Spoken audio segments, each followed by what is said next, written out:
Estado Nacional. Reforma de pensiones vive horas claves. La Comisión de Trabajo de la Cámara votará la idea de legislar en medio de críticas y cuestionamientos de diferentes sectores. Los temas valóricos se toman en el Congreso. Se aprobó indicación que permite que pacientes menores de edad, a partir de los 14 años, puedan optar a la eutanasia. Por otra parte, el gobierno sufrió traspié en proyecto de adopciones y fracasó con su reposición del rol de padre y madre. La reforma laboral ingresa a trámite al Congreso, proyecto que recibió el apoyo de exministros de Lagos y Bachelet, mientras parlamentarios salen a la calle para promover reducción de jornada laboral a 40 horas. En la entrevista del día conversaremos con el exministro de Energía, Máximo Pacheco, y además nos acompañarán los diputados Giorgio Jackson, de Renovación Democrática, y Alejandro Santana, de Renovación Nacional. 10 de la mañana, 1 minuto, ¿cómo les va? Muy buenos días, bienvenidos en este domingo a Estado Nacional. Programa que se transmite simultáneamente a través de todas las plataformas de nuestro canal y de la radio Duna en el 89.7 o en duna.cl. Si usted quiere participar hoy, puede hacerlo a través de las redes sociales utilizando el hashtag eNacional. Saludamos de inmediato a los protagonistas de este programa, que son sus panelistas. Clarisa Hardy, muy buenos días, gracias por estar aquí. Buenos días. Laura Albornoz, muchas gracias por estar aquí también. Muy buenos días. Muchas gracias. Gonzalo Miller, muy buenos días, gracias por estar aquí. Y Hernán Larraín, presidente de Bópoli, muy buenos días, gracias por estar aquí. Buenos días, Matías. ¿Qué tal? ¿Qué les parece si partimos conversando? Paridad de género. Paridad de género. Que viene un canal público. Sí, sí. Exactamente. Luego vienen otros dos invitados para que no aleguen. Porque vienen dos parlamentarios que son hombres en este caso. Pero podrían ser. Nivelar igual. Claro. Podrían ser mujeres, pero en este caso, en este momento estamos en el switch, fíjese. Se echaba de menos. Clarisa, en el switch, ahí atrás donde están dirigiendo, son puras mujeres. Así que tranquila ustedes. Cuenta con el respaldo. Puras mujeres. Está bien. Así que, para que no hay paridad de género. Les más quitarán la cámara muy a bien. ustedes entonces. Bueno, pero partamos conversando justamente sobre, a propósito de la paridad y lo que viene en materia laboral. Sí. Más mujeres hoy día, pero no se refiere exactamente a esto. Esta modernización laboral, un proyecto que el gobierno está defendiendo, está jugándose horas clave, está jugando el partido ahí en el área chica. ¿A ustedes les parece que tiene que ver que hay más flexibilidad y productividad o inhumanidad en un proyecto como este? Como siempre, el ancho camino del medio, Laura. La verdad es que, si bien es cierto, todavía falta pronunciamiento definitivo de los partidos políticos, en particular del mío, y vamos a escuchar el día martes a la presidenta de la CUT.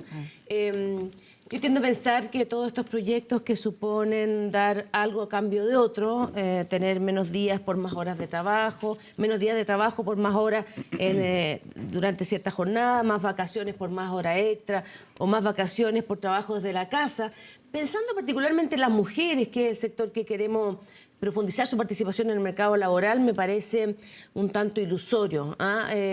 Toda vez que hoy día son las mujeres justamente las que trabajan jornadas más extensas, ya sea que tengan trabajo remunerado o no remunerado. Entonces, esta suerte de flexibilidad para hacer más de lo mismo, me imagino una mujer trabajadora pobre en su casa, cuidando a los niños, haciendo la comida, tratando de mantener la casa ordenada y además tratando de insertarse en el mercado laboral. Eso por una parte. Entonces, el tema de género aquí no lo veo. Hay muchas leyes que hoy día están vigentes. Les recuerdo la ley 24.348, 20.348, que a mí me tocó firmar siendo ministra, la ley de igualdad salarial que no aplica en las empresas, que establece una cierta obligación en esa materia, o numerosas leyes en materia de flexibilidad. Nuestro Código del Trabajo ya es suficientemente flexible, no sé qué tanto más. Yo podría leerte todas las normas que establecen hoy día posibilidades de flexibilidad, si lo que se quiere es mayor modernización del sistema laboral. Para terminar con la idea, a mí me parece que el primer punto es dificultoso pensar en la posibilidad de negociar de dos partes que están de por sí desiguales, enfrentadas desigualmente. O sea, me imagino que con el nivel de sindicalización que hay en Chile, ¿qué poder real tiene un trabajador o trabajadora para negociar con su empleador modalidades de trabajo sin que haya una suerte de aprovechamiento? Entonces parto, sinceramente, con desconfianza absoluta respecto a este proyecto. Gonzalo Miller, ¿cómo lo ven ustedes? Yo creo que una buena noticia. Una buena noticia, ¿por qué? Porque por cómo ha sido recibido en general. Yo diría que en la academia hay menos suspicacia que en la política. porque obviamente a la academia no le interesa tanto quién se beneficia, si es un gobierno de derecha que está presentando una reforma laboral importante o no. Eso aparte queda un poco de lado y se analiza en el mérito de cada una de las herramientas. Y yo creo que nos estamos poniendo al día. Por eso es una buena noticia. Porque finalmente, al mismo tiempo que estamos sorprendidos por el correlato de la economía digital, la aparición de los corner shops, de los Uber y tantos otros fenómenos que están alterando lo que conocíamos y establecíamos como relaciones laborales, sin hacer nada, sin asumir los cambios, aquí estamos dando un paso hacia esos cambios. Y me parece que es una, como diría nuestro amigo Pancho Vidal, un avance civilizatorio cuando la palabra flexibilidad aparece ahora compartida por todos, porque hasta hace poco era como demonizada la palabra flexibilidad, porque tenía uso, no se podía usar. Si algo, las cosas eran acusadas en materia laboral de una flexibilidad encubierta. Y resulta que hoy día lo que las relaciones laborales nos demuestran es de que son tan variadas, de tantos tipos, que hay una necesidad de flexibilidad. O sea, el padre Hurtado hizo su tesis sobre el trabajo a domicilio, lo quiere decir Elena Cafarena también. En mayo también la hice cuando hice mi pregrado, mi tesis de pregrado, a propósito de la academia, que yo también soy académica y de hecho laboral en mi especialidad. Felicito, Laura. Desde el año 1900 y tanto, entonces no es tan moderno esta supuesta modernidad la que habla. Yo creo que sí lo es, porque estamos hablando de las relaciones laborales. No es el mundo, no es las relaciones laborales a las cuales observaba ni el padre Hurtado ni Elena Cafarena. Estamos frente a fenómenos nuevos. Desafíos distintos que tienen que ver con la tecnología, con lo digital, si existen o no existen relaciones laborales, si eso es lo que estamos discutiendo, existe o no existe esa capacidad laboral. En la misma semana que sale Uber, ¿no es cierto?, sale a bolsa con resultados dudosos, bien mamón, bien ahí. ¿Por qué? Y se produce esto de que mucha gente dice, sobre todo los trabajadores, diríamos, de Uber, ¿no es cierto?, deciden hacer una huelga porque no fueron parte de ese lanzamiento ni se beneficiaron de todo. Entonces, pero es que no existe una verdadera relación laboral y tenemos que discutir si es o no es relación laboral. De hecho, este proyecto lo que hace... Están cambiando los modos en que se trabajan y por lo tanto... Y este proyecto avanza en eso y, por ejemplo, les pide la gente algo... tiene que trabajar tanto les pide algo tan trabajando simple en Uber, como, en por su ejemplo, trabajo. que una persona que tiene un trabajo en ese tipo de plataforma emite una boleta de honorario. La emita, ¿no es cierto?, para poder establecer que tiene un vínculo o no tiene un vínculo. Porque hasta ahora... Todo eso aparecía como un ambiente... Hernán, ¿te parece a ti que está tan aceptada ya la flexibilidad? A mí no me pareció tanto. Apareció la palabra flexibilidad, igual generó inmediatamente división, los mares se separaron, casi, con excepciones. ¿Sí? Hagamos un poco de memoria, hace algunos años, como no se podía hablar de flexibilidad, se hablaba de adaptabilidad. ¿De acuerdo? Nos movimos. Incluso de flexiguridad. ¿No? Claro, el ministro Velasco... Sí. Y hoy día creo que estamos hablando de las cosas por su nombre. Y efectivamente, yo creo que Gonzalo ha sido un punto en este proyecto de ley. Creo que la carta donde está, ¿cierto?, el exministro Rodrigo Valdés, José Gregorio, Andrea Repeto, Eduardo Engel, economistas muy destacados vinculados a la centroizquierda, que creo hacen un análisis bastante pausado y reflexivo respecto del proyecto que envía el gobierno y valoran la cuestión más sustantiva. En un sistema moderno, propio del siglo XXI, un mercado laboral que se adapte a la realidad hoy día exige mayor nivel de flexibilidad. Y eso a los que beneficia es, en primer lugar, a los trabajadores, a su familia, es inclusión laboral. Por lo tanto, yo creo que efectivamente hoy día hay un sentido común, porque además la tecnología es muy disruptiva y nos muestra que o nos adaptamos o nos va a pasar por encima.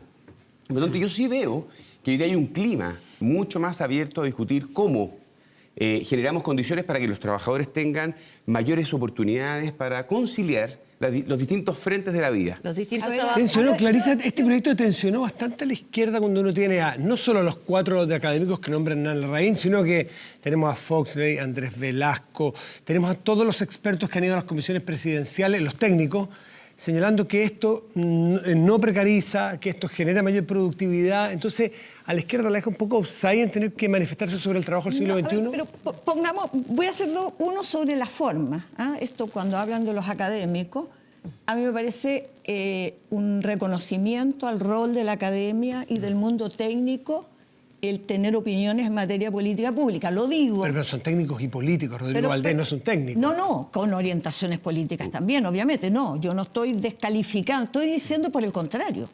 A mí me parece encomiable que en esta ocasión se destaque a estas capacidades que puede dar la técnica, el conocimiento para informar de proyectos de ley, porque quiero recordar que hasta hace muy poquito atrás cuando un conjunto de técnicos con mucha evidencia y mucha fundamentación alegaban sobre la inutilidad del control preventivo de identidad para menores de edad, salió inmediatamente el gobierno a decir los técnicos no tienen sensibilidad a lo que le importa a la ciudadanía y por lo tanto descalificaron a los técnicos. O sea, Yo cuando te sirven, valoro. cuando te sirven los técnicos... Exacto. Yo valoro, aun cuando puedo discrepar, creo que es muy bueno que la política se informe de evidencia, de datos, de conocimiento, de análisis comparado. Estamos de acuerdo Yo con lo eso, valoro. Clarisa. Pero convengamos que la carta no es una carta técnica, porque no hay ni evidencia ni fundamentación. Hay 4 destacados economistas, 2 de los cuales estuvieron además en la comisión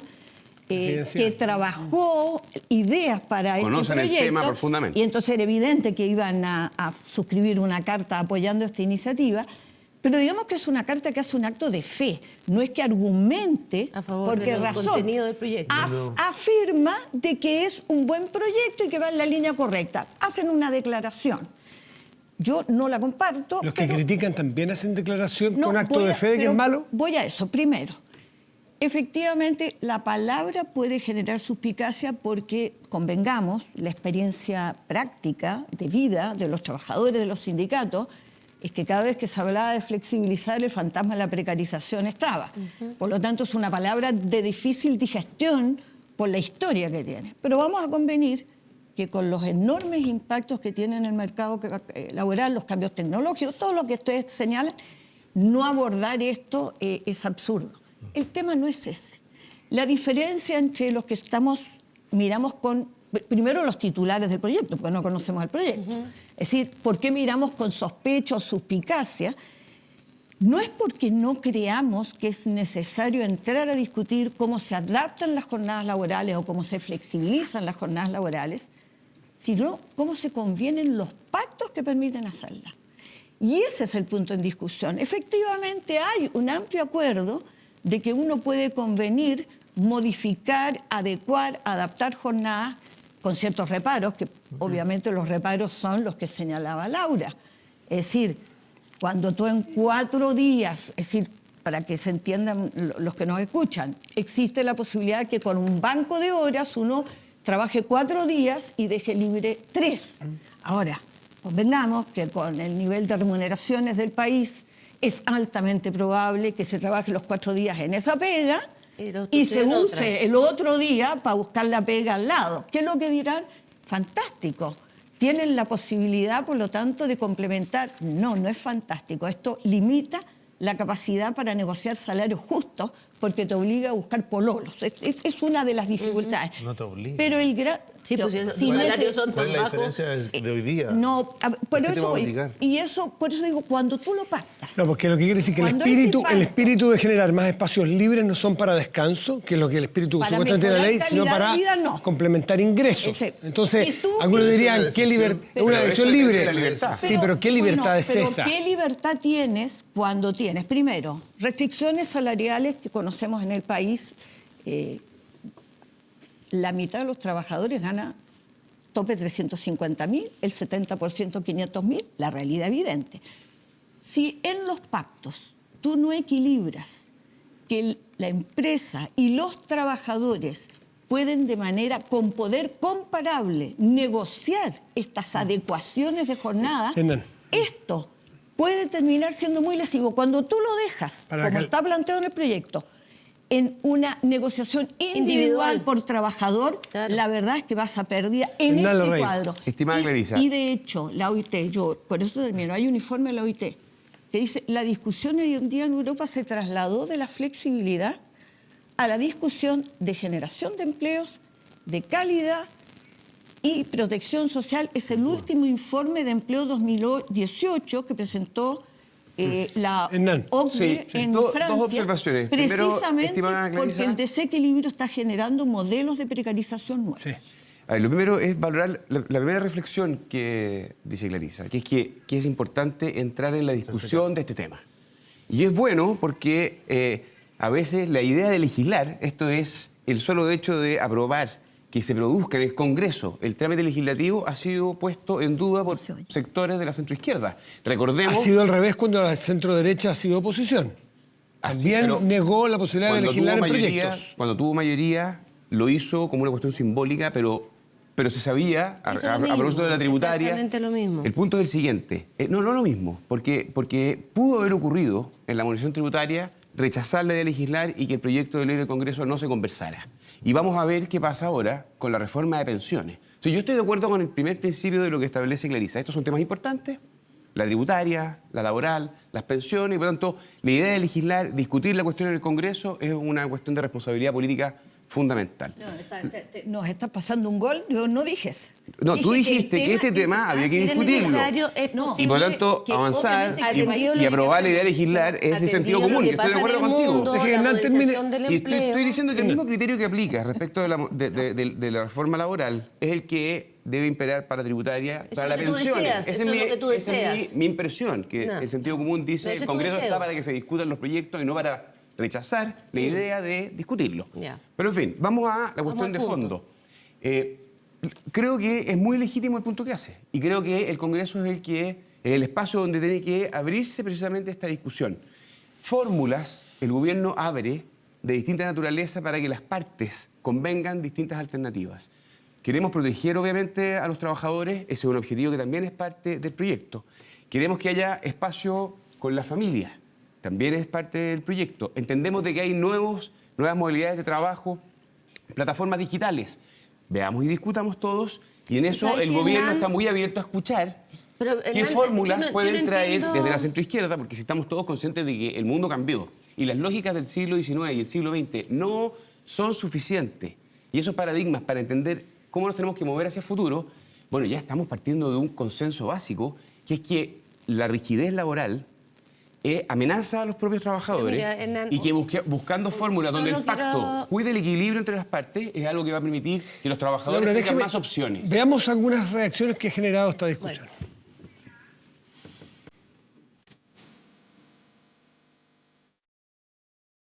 Vamos a presentar un nuevo proyecto de ley que se refiere precisamente al trabajo, la familia y la inclusión.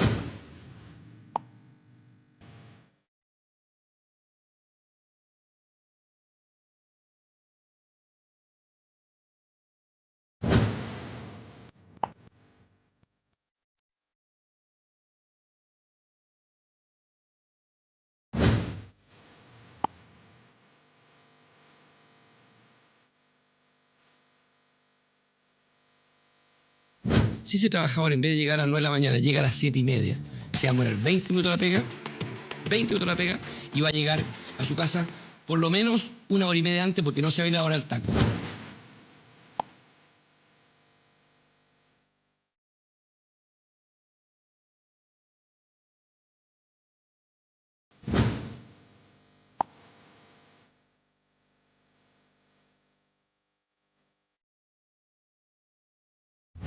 Tenemos un invitado aquí en el estudio de Nada Personal y Estado Nacional que se levanta muy temprano a trabajar. El ministro del Trabajo, ¿Qué dice que Nicolás Monque, a 7:30, pues, ¿no? Oiga, José, yo voy a tener que partir dejando la mano a usted. Porque lamentablemente ¿Por qué? usted es una más que está haciendo eco de un fake news.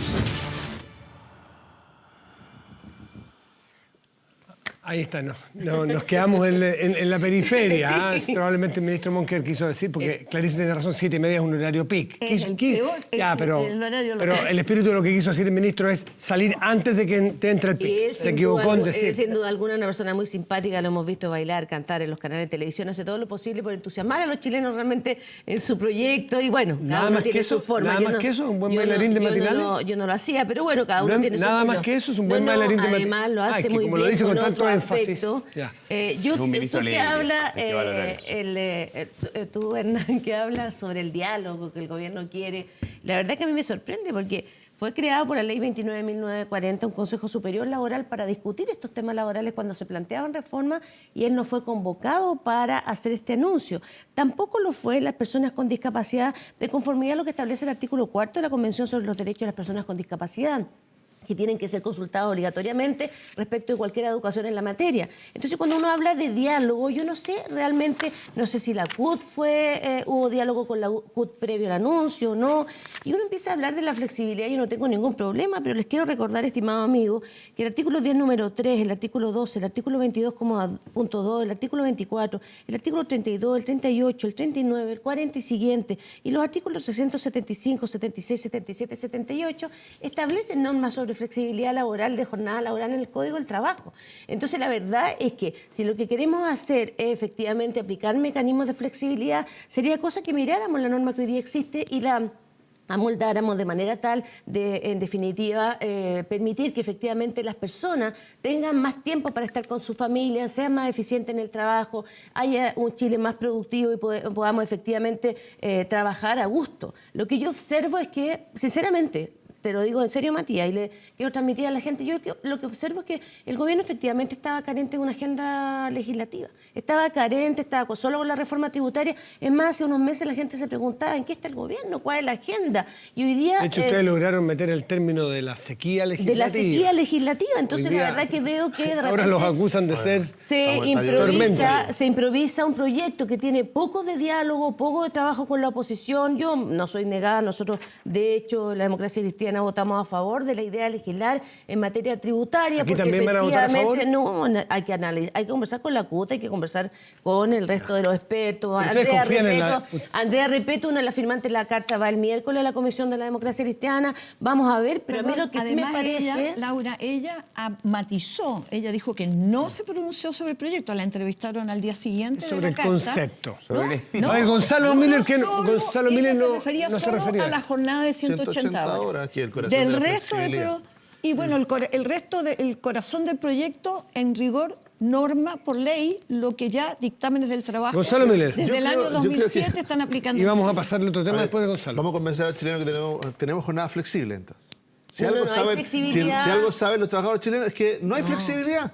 No hay. Entonces Tienen tú no que has echar leído una nunca hora. el Código del Trabajo, tú eres abogado, ¿no? Si Sí, sabes lo soy que está abogado. ya, pues, Y lo que entonces está el Código del ahí, Trabajo lo que lo está dice. ahí difiere mucho de lo que es la realidad de los trabajadores. Entonces hay que hacerse cargo de esa distancia, decirle, ¿por qué si según tú Esto no lo esas usan. normas, No lo usan, yo te esas quiero decir. normas que están ahí no han provocado que en la realidad tengamos un trabajo flexible? Es decir, que los trabajadores puedan pactar jornadas distintas, pueden decirle, ¿sabe que hay Hay una algunos que entran a las supremacía 10, del otros que entran a las empleador, porque hay 9? desigualdad en la capacidad de negociación, Eso, Gonzalo. yo te escuché con atención, Laura, todas tus citas de tu artículo y todo. Ahora me gustaría poder soy explicar, me gustaría explicar, no eres la única, pero bueno, me gustaría explicarle a las personas, porque si tú citando el artículo 22, el 33 y el 66, ¿crees que alguien en la casa va a retener eso? Yo no, yo hubiera preferido tú quisieras el punto. ¿A qué se refieren esos artículos? ¿Y por qué en la realidad de todos los trabajadores, lo que conocen todos los trabajadores de Chile, es que vivimos una regulación que es rígida y no flexible? Entonces, es hacia eso de lo que quieres avanzar. Y hay personas dentro de la academia, y lo dice muy bien Clarisa, cuando dice, Andrea Repeto dice, nosotros nos referimos, y ella en específico, a la jornada de 180 horas mensuales. Porque hoy día se mide semanalmente la jornada, es rígida, semanal de 45. Si pasamos a una de 180 mensual, hay un efecto práctico, matemático, ¿no es cierto? Que no hay que ser ni ingeniero ni nada, solamente saber matemáticas, para saber de que la jornada baja de 45 semanales a 41 y fracción dependiendo del mes.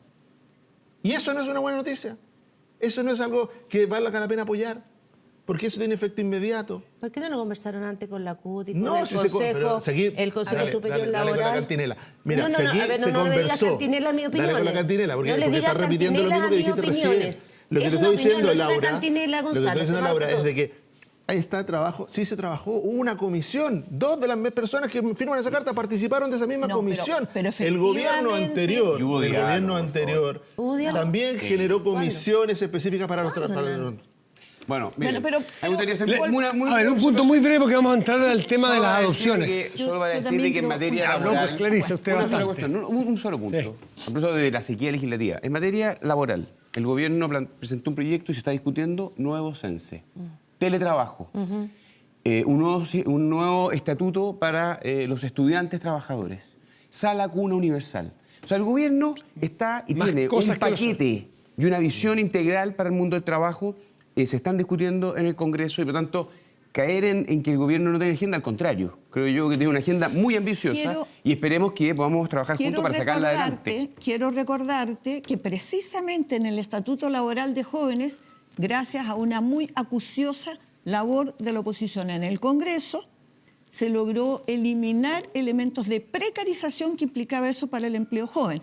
De modo que nosotros estamos a la espera de conocer el proyecto, no los titulares rimbombantes que hemos oído hasta ahora, para asegurar que esto no sea en desmedro de los trabajadores y que a nombre de la modernización no implique una carga adicional y que por lo tanto existe una forma de pactarlo que garantice justicia para los trabajadores y que realmente redunde en calidad de vida. Los invito a cambiar de tema, porque es un tema que se tomó muy fuerte la semana en la discusión, más bien la votación en la Cámara de Diputados, por 101 votos a favor y 34 en contra y una abstención.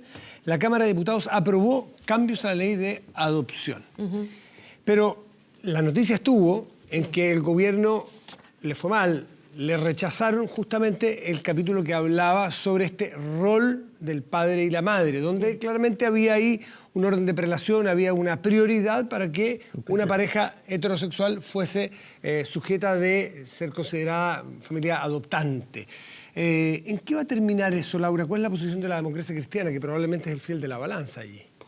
La verdad es que todavía hay que esperar el pronunciamiento y el acuerdo de lo que diga Fachaín y el partido, pero la verdad es que uno no logra entender que cuando Chile aprobó el acuerdo de unión civil intentando reconocer derechos de los ciudadanos en igualdad, el tema de adopción, filiación adoptiva homoparental o lesbiana, lesboparental no haya considerado la adopción como tal. Y se ingresó en una regulación deficiente, precaria en comparación con el matrimonio, y han pasado varios años. Tenemos pendiente la modificación de la ley 19.620, que es la ley de adopción vigente hoy día. Y en ese sentido yo creo que efectivamente tiendo a pensar que las cosas han cambiado en Chile de tal manera que uno efectivamente puede plantear, decidir respetuosamente que es tiempo de darle a todos los ciudadanos los mismos derechos que la ley establece para las parejas heterosexuales. ¿Qué explicaría, Gonzalo, de que solo un hombre y una mujer puedan ser mejores receptores de un niño o una niña? ¿Por qué este rol de padre y madre cuando probablemente todos conocemos madres o padres solteros, hombres o mujeres solteras que han adoptado y que lo hacen estupendamente bien? Y también conocemos casos de parejas heterosexuales que no son muy deseables, al menos bajo mi concepto, de que recibieran un niño o una niña. Entonces, ¿por qué poner ese criterio que no parece muy de la actualidad? Porque hay que ir al origen. ¿Cuál es el origen de esto? Esa es una ley de adopción. Eso es, la ley general de adopción. Eso es lo que estamos viendo, de eso estamos discutiendo. Decirle, bueno, ¿de quién es el derecho de ser adoptado? ¿Es de los padres o es de los niños? Son de ambos. Yo creo que no. Hay que velar por el interés superior del niño según la El Convención. derecho de la adopción es el derecho del niño, de él.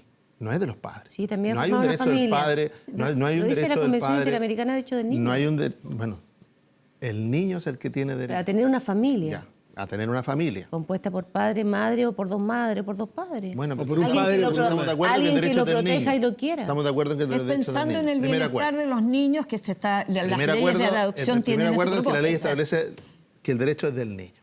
Ya, hay un acuerdo sobre eso entonces. No es sobre los padres, es sobre los niños. No es sobre las parejas, no es sobre los individuos, sobre los niños.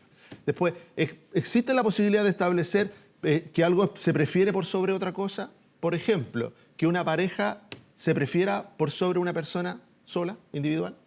Yo creo que sí. Yo creo que ese niño sí está mejor si cuenta con dos personas a su cargo en materia de protección. Y yo creo que sí, que eso es mejor a que solo cuente con una. Lo da en una situación. Pero eso es cuantitativo. Eso es cuantitativo. Lo que estamos tratando Entonces, de avanzar dos de a poco hombres o dos mujeres podrían... llegar al igualmente punto. No, sí, entiendo, Llegar al punto, entiendo. ¿ya? Sí. Entonces, lo que estamos estableciendo es que sí se puede establecer relaciones, es decir, se pueden preferir unas cosas por sobre otras. Y si estamos de acuerdo entonces que es el derecho del niño y que sí se pueden establecer relaciones, ¿ah? Esto es muy simple. El niño entonces sí tiene derecho ¿a qué? ¿A qué tiene derecho ese niño? A lo que perdió, a lo que no tiene. A lo que perdió, a lo que no ¿Qué es lo tiene. que- el rodeo está bien amplio, ¿ah? El rodeo está bien amplio. No, está bueno el Entonces, análisis. decirle- ¿Pero qué fue lo que perdió el niño que no tenía ¿Qué es nada? lo deseable para ese niño? Que cuente. Ah, no, ¿qué es lo que deseable? Cuente, que cuente, sí. Pues, ¿qué es lo deseable para él? ¿Pero qué lo fue- Que cuente con una familia constituida por padre y madre. Así, ¿ah? ¿Eso piensas tú? Bueno, obviamente, eso es lo que pienso yo. Entonces, Bien, muy está legítimo bien. primero la opinión. sorpresa. Pero Yo pienso diferente. la porque- discusión- No es una cantinela, Es es lo que legítima piensa. posición. Yo tengo una opinión, pero es muy legítimo. Queremos lo que ver dice la otra Gonzalo. cara de la derecha. Mira, Yo, en del eso es acento lo, de lo derecha. preferido. ¿Eso implica necesariamente, por ejemplo, de que una pareja homosexual no pueda adoptar? No, no implica eso. Yo no creo en ¿No eso. te parece Pero- que frente a- Entonces, el tema es de decirle, ese niño tiene derecho a tener una pareja de padre con roles de padre y madre. Sí, tiene derecho. Yo creo en eso. bueno, eso es lo que Ojo, está... Laura, Laura, eso es lo que cree la derecha, pues ojo, es ojo, eso. Laura, que tirar la primera piedra desde la DC en esta materia puede caerle encima, porque si donde hay matices en la DC. Yo no tengo ningún problema. No, usted en la pero DC, hubo usted dice, distintos esta es la votos. derecha, la DC puede tener el mismo problema. Hubo. A ver, Pero, Clarisa, a ver, vamos a hubo. partir del punto de En la DC va a haber partida que nos distintas puso posiciones. Gonzalo. Interesante. Gonzalo puso un punto de partida. Es en la preocupación de dotarle de seguridad, afecto, equilibrio psicológico, Protección. emocional, protección a los niños que no lo tienen. Ese es el fundamento No de las sacarlo de una adopciones. situación de inseguridad Niños, y niñas poderlo y hacer. Está bien. adolescentes. Siendo eso, la discrepancia está en cómo uno califica quién está en condiciones de proporcionar apoyo psicológico, protección, seguridades, Manutención. algún mínimo de condiciones materiales para hacerlo. Exacto. Lo único que está estableciendo esta ley, primero, no está diciendo que está pensada para parejas homoparentales. Y la ley de adopción. Como el pacto de unión civil tampoco estaba pensado para aquellos que no quieran tener el vínculo matrimonial, puedan generar un arreglo y resulta que hay más heterosexuales en el pacto de unión civil que parejas homoparentales. En el fondo estás diciendo con esta ley de adopción de que cualquier familia, cualquiera sea su composición, Es buena para el niño. tiene condiciones y capacidad potencial de ser el protector y el Sí. adoptar un niño. Por eso, ahora, pero eso no hace al fondo de tu preocupación. Tu preocupación es que los niños les va mejor si tienen dos que si tienen uno. Señora Larraín, y ¿le va además que mejor? tengan hombres y mujeres. Yo te voy a decir que le estás diciendo al 40% de los hogares de este país que solo tienen jefatura femenina, hogar que Femenina. andan cojos. Es lo Que Señora primero que Larraín, andan ¿qué dices pisando tú? Lo que te mal. dice. No, Eso le él- está Y los diciendo. roles. Lo primero, Y lo los primero, roles de hogar. General Larraín tiene la palabra, por Pero- favor. Ya. No, pero No no, es lo te que estoy olvides, los diciendo. roles de padre y madre, Sí, obvio. No los son roles deseables. de lo femenino y lo masculino No son deseables. necesaria. No, por supuesto, déjame terminar. Es que eso es, No, es que tú no. estás asumiendo que algo que yo no Una dije. madre sola puede Obvio tener que sí. abuelos que hagan, y está la imagen masculina también. Mira, cuando uno adopta, trae una familia también detrás, una familia más extendida. Los roles no solo se aprenden del papá y la mamá, Sí. o de dos ¿Cómo ¿Cómo mamás. se Mamá, manejan es esos una voz de dos matices mamás. dentro no, del no, oficialismo, Hernán? Lo primero, una observación general. Creo que muy rápido, cuando se discute de la ley de adopción, se cae rápidamente en la ley, en el tema homoparental. Y yo creo, una cuestión macro, estamos haciéndonos cargo de un sistema, el sistema actual de adopción, que es dramático, que es muy injusto, que deja a los niños por años en el Sename, que no permite que haya agilidad, que el juez no puede Es elegir necesario bien. para Y por tanto, sin duda alguna. cambiar esta ley es una cuestión, es propia de una agenda social, Sí. de los niños, de la infancia, y por tanto, bien que estemos discutiendo esto. Así es. Dentro de esa discusión, de esa discusión, entramos a conversar qué es lo mejor para el niño, porque ese es el criterio que hemos fijado, el interés superior del niño. Y nosotros creemos, algunos creemos en la centro-derecha, en Evópoli, por ejemplo, que es positivo que se elimine la prelación y que el juez vea dentro de todas las opciones mejor de las para el distintas interior. familias que hay, qué es lo mejor para el niño. Y dentro de las distintas familias hay una diversidad importante en Chile. No ponerle camisa de fuerza al juez de Obvio. cómo elegir, sino Exacto. que... Y ¿cuál puede es? haber una abuela que puede ser una gran persona para poder adoptar un niño. Puede haber una pareja de dos mujeres. Puede haber un hombre y una mujer juntos. tú. Y tiene que ser el juez, con todos los antecedentes, el que elija lo mejor Exacto. para el niño. Sí. Y de esa manera, sin discriminar a ningún tipo de familia, vamos a tener un sistema más ágil y más justo. Gonzalo Sí, hay quiere un punto, poner para que la gente no se confunda en su casa. El juez siempre va a poder preferir a la familia del niño, siempre. Puede ser, si los padres no son capaces, irá sobre los abuelos, irá sobre los tíos, Así es. irá agotando las instancias por eso digo, respecto de lo familiar, no hay ninguna duda. Si el tema es aquí, es decirle, bueno, cuando un tercero Se saca el o terceros se van a hacer cargo de ese niño. Y es ahí donde desde siempre la ley ha establecido criterios. requisitos. Por ejemplo, si en Chile existiera matrimonio igualitario, no tendríamos discusión aquí. Pero puede ser el criterio, Gonzalo, el que su orientación sexual, el cuántas personas son, y no el criterio si es que por ejemplo, una terapia, un tratamiento psicológico determina que la persona está yo no digo que eso sea en condiciones de recibir. Es que bueno, es que ese es el punto. Como tú lo dices, lo mencionas. El juez lo que tiene que decir es el ambiente familiar que le dé mayor estabilidad a ese niño. Y por ejemplo, si tiene la posibilidad de ir con una pareja, un matrimonio, versus una persona que es soltera, ¿a quién va a preferir el juez? Pero el proyecto sin decía, denigrar deberá. a ninguno de los postulantes. Sin Pero denigrar a ninguno habla de del los proyecto, postulantes. habla de los roles. Deberá, dice que deberá preferir. Y lo mismo ocurre respecto, para que no seamos ciegos, respecto, por ejemplo, de la edad. ¿A quién va a preferir el juez? ¿No establece preferencia? ¿No hace un juicio el juez respecto de qué es mejor para ese niño o no? Sí lo hace. Sí, pero no Entonces, respecto de la sí, edad. lo todo hace. juicio, Sí, todo sí, juicio sí, esconde sí, una sí, preferencia. sí, Eso sí, es. Pero ahí aquí Todo no- juicio esconde una preferencia. Es cómo se elige esa preferencia. ¿Y cómo si esa es porque es preferencia hombre. discrimina a las que personas? la ley no discrimine y no te haga la prelación, sino que el criterio sea quiénes son los más aptos. Apto. No, Esa es la Dentro de la no que cumpla diversidad. roles de mujeres Ahora, y ¿en eso hombres, está de acuerdo, Gonzalo? discriminación. Sí, que debe a ser- ver, yo creo que, de nuevo, terminamos discutiendo, como dice Hernán, el último requisito. Obviamente que son los criterios de que qué te hace apto o no los que debiéramos estar ¿Y qué discutiendo. te hace a tu juicio Por ser ejemplo, apto? la estabilidad.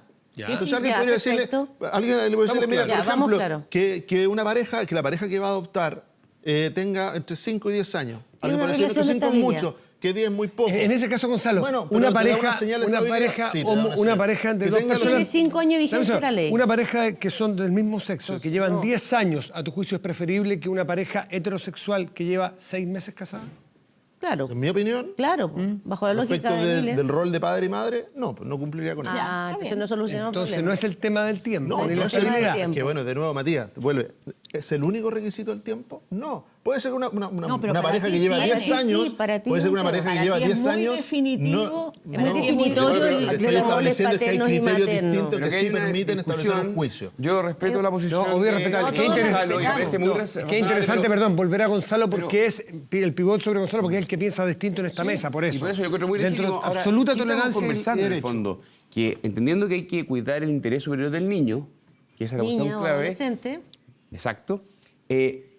¿Qué vamos a entender por la familia ideal para acogerlo? Y creemos muchos de que hay distintas formas de familia en Obvio, Chile, hay de distintas distintas formas composiciones. de formar Y son familia todas ellas, cuando legítima. cumplen con requisitos De para afecto. poder cuidar el interés superior del niño, ¿Y cuáles son que esos puedas requisitos? acogerlo. Ahora, Por de pronto, que efectivamente en ese La hogar actitud. haya amor, que haya cuidado. Protección, Por eso te digo que cuidado. una abuela puede ser una gran opción frente a Sí, otra la pareja. preocupación es Yo la creo figura creo que femenina. es la opción, absolutamente. Las formas de Pero familia. resulta que él dice Ah, que puede haber discriminaciones por edad. Por eso, aquí hay un tema de fondo. Si esos son los principios, tú te das cuenta cuánto habrá que formar, capacitar a jueces que adopten decisiones con los criterios, porque si nos toca un juez como Gonzalo Miller, yo te diría de antemano, Estamos fritas. sabría cuáles son sus criterios. Se me Distinto a si te pones Estaríamos a ti. fritos. Creo que la jueza Eso como es tan Clarisa- arbitrario como Mejor Clarisa, la que vas a ver que te No, toca totalmente al revés. No Estamos estoy fritos descalificando, digo que el cambio de Pero- esta normativa, que para mí es un avance muy importante, va a requerir además que haya un gran debate cambio con los cultural, jueces. es un cambio cultural para todos. Porque los Pasó sesgos que con van la a tener para violencia, interpretar las están Pasó expresando con la ustedes dos. ha pasado con la corresponsabilidad. Escuchemos la siguiente cuña para cambiar de tema. El plantearse la eutanasia es llegar y darse por fracasado cuando tenemos alternativas y creemos que como sociedad tenemos que avanzar en cuidar, acompañar y existen los medios y la medicina y todo tipo de tratamiento para el bien morir. Esa es la posición nuestra y eso es lo que nosotros vamos a defender con fuerza porque creemos que como sociedad es el camino para poder tener la cultura de la vida y de ayudar a las personas cuando están en condiciones difíciles en sus últimos días de vida. En Larraín, cuando una persona, en el supuesto que existiera la posibilidad, decide por la eutanasia, es un fracaso, y la ley de eutanasia es contraria al derecho o al cuidar la vida, a tu juicio. A ver, primero decir que el gobierno envió un proyecto de ley, ¿cierto?, de cuidados paliativos, y a nosotros nos parece que es un buen proyecto, queremos que hay que avanzar en él. Ahora, se está discutiendo en paralelo una cosa distinta, ¿cierto? Que es la eutanasia. Y nosotros en Evópolis hemos estado conversando de este tema. Creemos que es un tema que tiene que ver con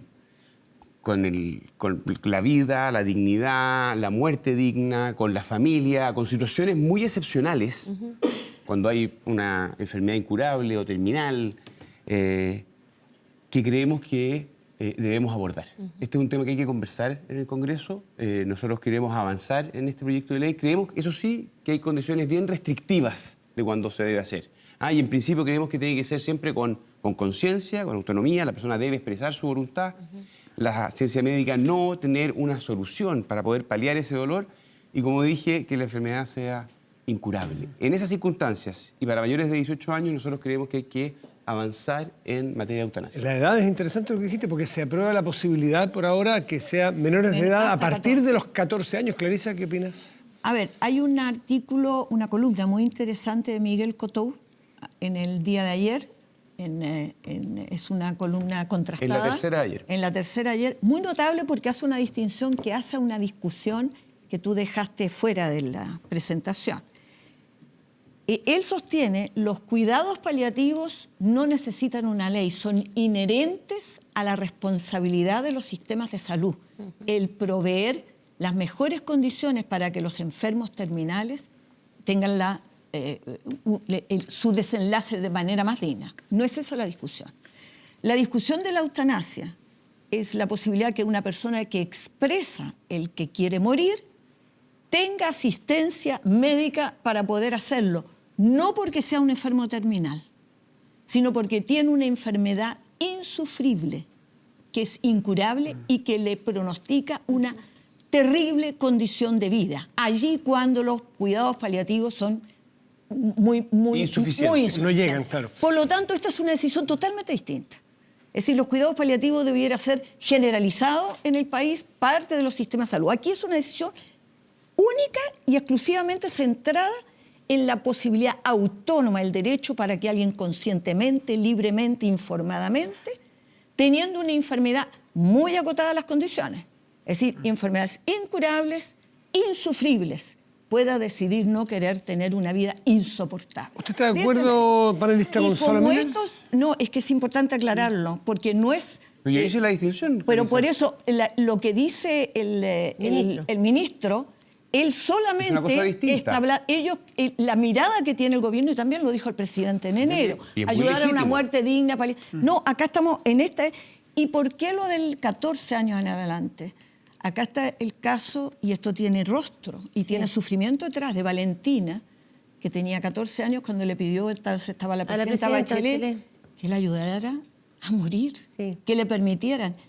Vivió una vida insufrible y terminó muriendo de manera insufrible, porque no había cómo protegerla. A mí me parece legítimo que una adolescente de 14 años que está viviendo y lo pide, tenga también acogida en un proyecto de ley. ¿Por qué el límite de 14? Porque es bien arbitrario, que puede ser 13 y medio, que le puede pedir a la misma presidenta. Como lugar al resto del ordenamiento jurídico. Está bien, pero en el fondo es incluir a los niños como concepto, no solo a los adultos, también acá los niños tienen derecho. Cuando hay discernimiento y hay capacidad. Es difícil definir el discernimiento por fecha de nacimiento, es complejo, ¿no? Pero Gonzalo Miller. No, para eso lo hacen los jueces de familia. Es porque es difícil. En el otro caso actuarían más los padres. Clarice, que hay que hacer, creo yo, permitirlo de forma muy restrictiva. ¿Gonzalo? Yo creo que, primero, estamos en un territorio que es fácil a repetir, ¿no es cierto?, posiciones adquiridas culturalmente. Pero vale la pena darle una vuelta más porque la ciencia, la tecnología y especialmente la ciencia médica han provocado cambios muy sustantivos en los últimos 10, 15 años respecto a las expectativas de vida, respecto de lo que era incurable, no era incurable hace 10 años o 15 años atrás y lo que significa para hoy día. Respecto de lo que... Yo entiendo el punto que hace el ministro de Salud cuando dice, y la señal que da el país cuando dice, mire, la solución es la eliminación de la persona. Y no es frivolizar un poco, decir como fracasamos cuando una persona decide... No es frivolizarla porque está bien. Yo entiendo el punto que hace Clarisa. En teoría, los cuidados paliativos, como muchas otras cosas en salud, debieran ser inherentes al cuidado de la salud. Pero no existen. Esa es la realidad. Sí, ¿por qué los chilenos le ponen atención a las enfermedades que se ponen o se sacan del GES?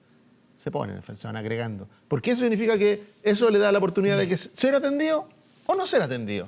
El tipo de cáncer que van a vivir, si es que está considerado o no está considerado. Entonces, eso es un poco la realidad. Y en eso, a eso apunta, ¿no es cierto?, cuando dice el ministro, dice, acotemos esto, veamos bien qué cuidados paliativos son necesarios para no confundir enfermedades, porque cuando dice, mira, si es una decisión autónoma y voluntaria, hay que ver bien en que el dolor en general, el dolor invalida la voluntad de las personas, porque se hace, como dices tú, insufrible, donde cuando uno está bajo una situación de dolor puede sentir que cualquier cosa es una solución. ¿Laura? Incluso quitarse la vida.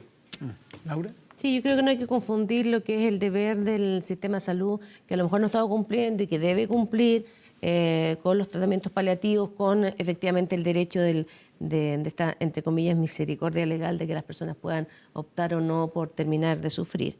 Y también creo que el dolor muchas veces cambia la posición o el sentimiento, la aproximación que uno tiene respecto a la necesidad o no de vivir. Pero yo creo que, mira, yo estimo que hay casos que no debería haber límite de edad, porque el sufrimiento, solo un juez de familia debería determinar cuando un niño, un joven, tiene discernimiento y tiene conciencia plena de lo que está haciendo, pero tiendo a pensar que el darle el derecho a una persona para continuar o no viviendo frente a una situación tan extrema, en casos excepcionales, es un tema que sin duda alguna tenemos que revisar, y la legislación chilena tiene que tener un pronunciamiento al respecto. Pero incluso por lo que decía Gonzalo, si la tecnología te permite prolongar, que es un poco el juicio, la vida, tú imagínate qué tormento que te anuncien que esta cosa intratable que tú tienes te la van a prolongar indefinidamente bueno, en el Es una tortura, es una tortura. A eso me refería con un punto donde, por ejemplo, en ese caso, cuando lo que se está es la extensión artificial de la vida, es lo que se conoce como eutanasia pasiva, por decirlo así. Bueno, ahí yo creo que hay un consenso amplio en eso. En esa materia no hay discusión. El tema es aquí es una persona. No sé. Es una persona. Vamos Es a una ver el persona. Congreso. Hay una persona, la eutanasia pasiva, respecto de la prolongación artificial de la vida, yo te diría que casi no hay discusión. El tema es cuando dice hay un tercero que va a intervenir. Hay un tercero, de nuevo, así vamos a caer de nuevo. A veces es muy jurídico la discusión, pero tiene que ver con lo jurídico. Dice la voluntad. ¿Cómo expresa su voluntad? Un tercero, ¿quién decide? ¿Qué pasa cuando hay choque de dos voluntades? Una persona que dice, sí, quiero acogerme a la eutanasia, y su padre le dice que no. ¿Qué pasa si el fenómeno es al revés? Es el paciente que dice que sí y el padre el que dice que no. El que quiere que sea sometido a eutanasia. Porque eso es Hay que lo que establecer un estamos viendo. procedimiento No es acorde tan con fácil esto. darle a un tercero la decisión, y por Entonces, eso es lo que cómo se tiene que arreglar. Vamos a ir a una pausa, seguimos en esta discusión. Luego estará con nosotros el exministro de Energía, Máximo Pacheco. Vamos a hablar de medidores, de cuentas de la luz, un poco también de política, de lo que viene. A la vuelta, aquí en Estado Nacional, transmisión conjunta con Radio Duna.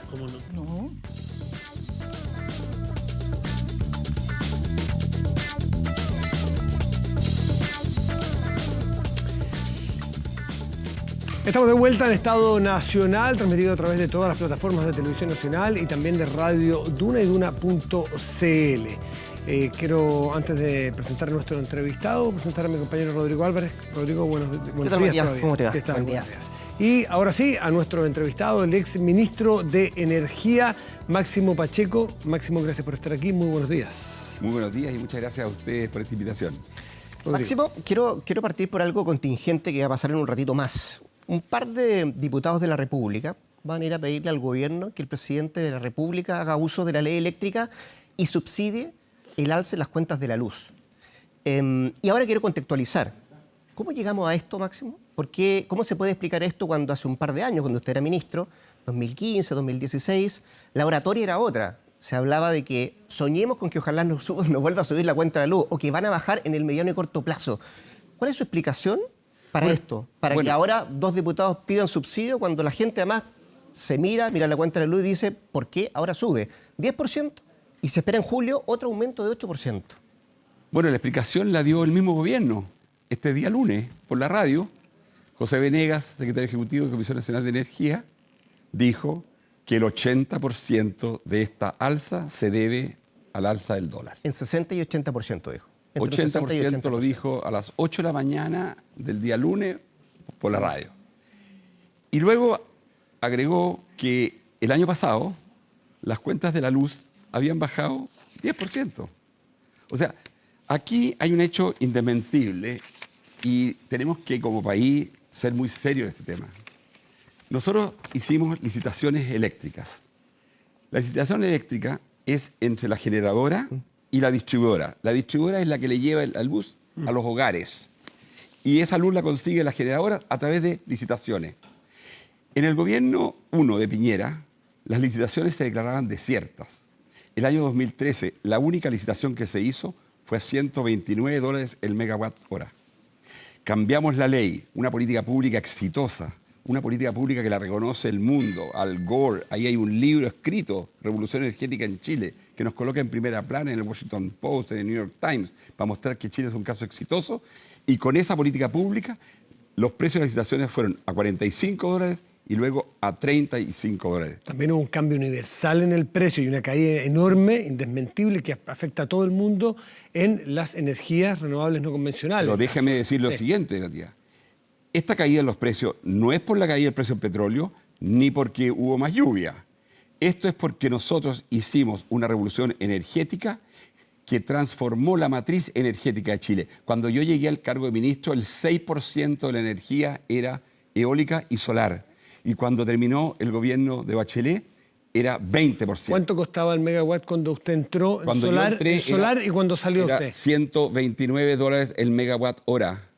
Y terminamos el periodo que yo fui ministro con 37,5. ¿Pero cuánto costaba construir una central solar cuando usted entró y cuando usted salió? Me refiero a los precios internacionales. Mire, pero yo creo que Pero para saber. Sí, pero lo importante es lo siguiente. En Chile no se construyeron paneles solares porque bajaron los precios de los paneles. En Chile se construyeron paneles solares y centrales eólicas porque cambiamos la política pública, porque trajimos competencia a un mercado que era monopólico. Eso no lo dije yo, eso lo dijo Felipe Irarrázaval, que es fiscal nacional económico, diciendo que el sector energía era un sector de competencia imperfecta. Perdón, una cosita. Entonces, pero la política ¿y no bajó porque cambió el precio? No, definitivamente la causa principal de la baja en los precios fue porque creamos competencia, que es el rol principal del Estado. Si yo soy profesor de política pública en la Escuela de Gobierno de la Universidad Católica, en el Magíster de Políticas Públicas, ¿y qué es lo que enseño? Enseño que la responsabilidad en materia económica y de mercado principal del Estado es impulsar la competencia. Entonces, ¿cómo se explica lo de ahora, Máximo? Mire, se explica... Y le quiero hacer otra pregunta a la vez también. Usted hace un par de días le pidió al gobierno que no falseara datos. Así ¿A qué es. datos se refiere? El dato que está falseando el gobierno es que el gobierno pretende demostrar o decir que las razones de las alzas de las cuentas de la luz es por la política del gobierno anterior, que es una política reconocida como exitosa por todo el mundo y que efectivamente tiene resultados. ¿Cómo le vamos a decir al mundo que estos precios de las licitaciones eran falsos? Si aquí hubo millones de dólares de inversiones. Este sector, durante el periodo que yo fui ministro, se transformó en el sector número 1 en inversiones en Chile. Superó a minería. Se hicieron enormes inversiones y basta recorrer las carreteras de Chile para ver dónde están los paneles solares y dónde están las plantas eólicas. Entonces, el gobierno tiene que dejar de falsear la información y dejar de politiquear. Porque la política energética es una política de Estado, es una política de largo plazo, es una política país. Y nosotros como país nos hemos posicionado como un país que hemos hecho muy bien las cosas. Yo estoy defendiendo el optimismo de las cosas que como país hemos hecho bien. No cabe duda que se avanzó bastante en lo que usted decía, en lo que tiene que ver con la generación y también con la transmisión. En la distribución ahí podemos tener algunas dudas respecto a... No, yo también tengo muchas dudas. Por lo mismo, pero antes de eso, no se explica solamente el alza por el tipo de cambio. 80%. Entre 60 y 80, decía de la Comisión Nacional de Energía, pero también hay otros factores. Y uno de los factores que se ha dado a conocer ahora último tiene que ver con una central eléctrica, el Campesino, que fue licitada en 2014.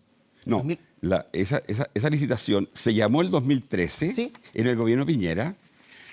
No se cumplió con que se presentara por la totalidad de lo licitado y por ley tuvimos que ampliar el 2014. Lo que no había sido licitado y se licitó y ahí se la adjudicó el campesino. Pero es una central que no está funcionando, que debería empezar a funcionar. Que ni siquiera ha comenzado su construcción. No ha comenzado la construcción. Así es. No tiene primera piedra. Estamos pagando por eso. Así es. ¿Cuál es la explicación? Mire, yo no la tengo, yo no soy ministro de Energía. Yo le puedo decir una cosa. Si yo hubiese sido ministro de Energía, yo no acepto que metan en el decreto tarifario una central que no está en construcción, que no sabemos si se va a construir y que, por lo tanto, mientras no se despeje la discusión jurídica sobre este tema, yo no habría incluido eso en el decreto tarifario. Déjeme agregarle algo. La ministra de Energía hace poco rato en su cuenta pública dijo que esto se veía venir y no se hizo nada al respecto, refiriéndose al gobierno anterior. Exactamente. Lo que no hicimos fue lo que hizo ella. No incluimos esto en el decreto tarifario. Y es responsabilidad del gobierno gobernar. Mire, el gobierno en materia energética ha sido extraordinariamente improvisador. Eso se ha visto con el tema de los medidores inteligentes y ahora se ve con el tema de las tarifas. Si este decreto tarifario debió haber salido en enero de este año y sale recién en agosto, entonces, ¿qué sucede? Que como no se hizo efectivo en enero, ahora van a tener que, con efecto retroactivo, por lo que fue un error administrativo o una falta administrativa, volver a subir tarifas. Cuando se produjo la Las licitación... tarifas se reajustan en Chile cada 6 meses y es responsabilidad del gobierno que ese decreto salga en los periodos que corresponde. Cuando usted era ministro se lograron licitaciones para precio nudo de generación muchísimo más baja y está ahí en el cuadro, pero no se dijo con total claridad para cuándo regían. Entonces a nosotros nos quedó la imagen de que van a bajar las cuentas de la luz.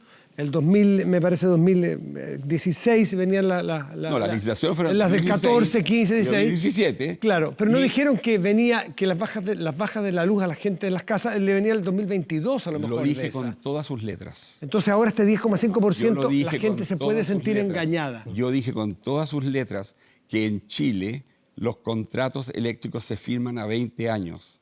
Por lo tanto, todos los años hay un porcentaje de contratos que se va renovando. Las cuentas de la luz suben poco a poco, las cuentas de la luz bajan poco a poco, porque los contratos son de largo plazo. Sí, esta es una política que requiere inversiones.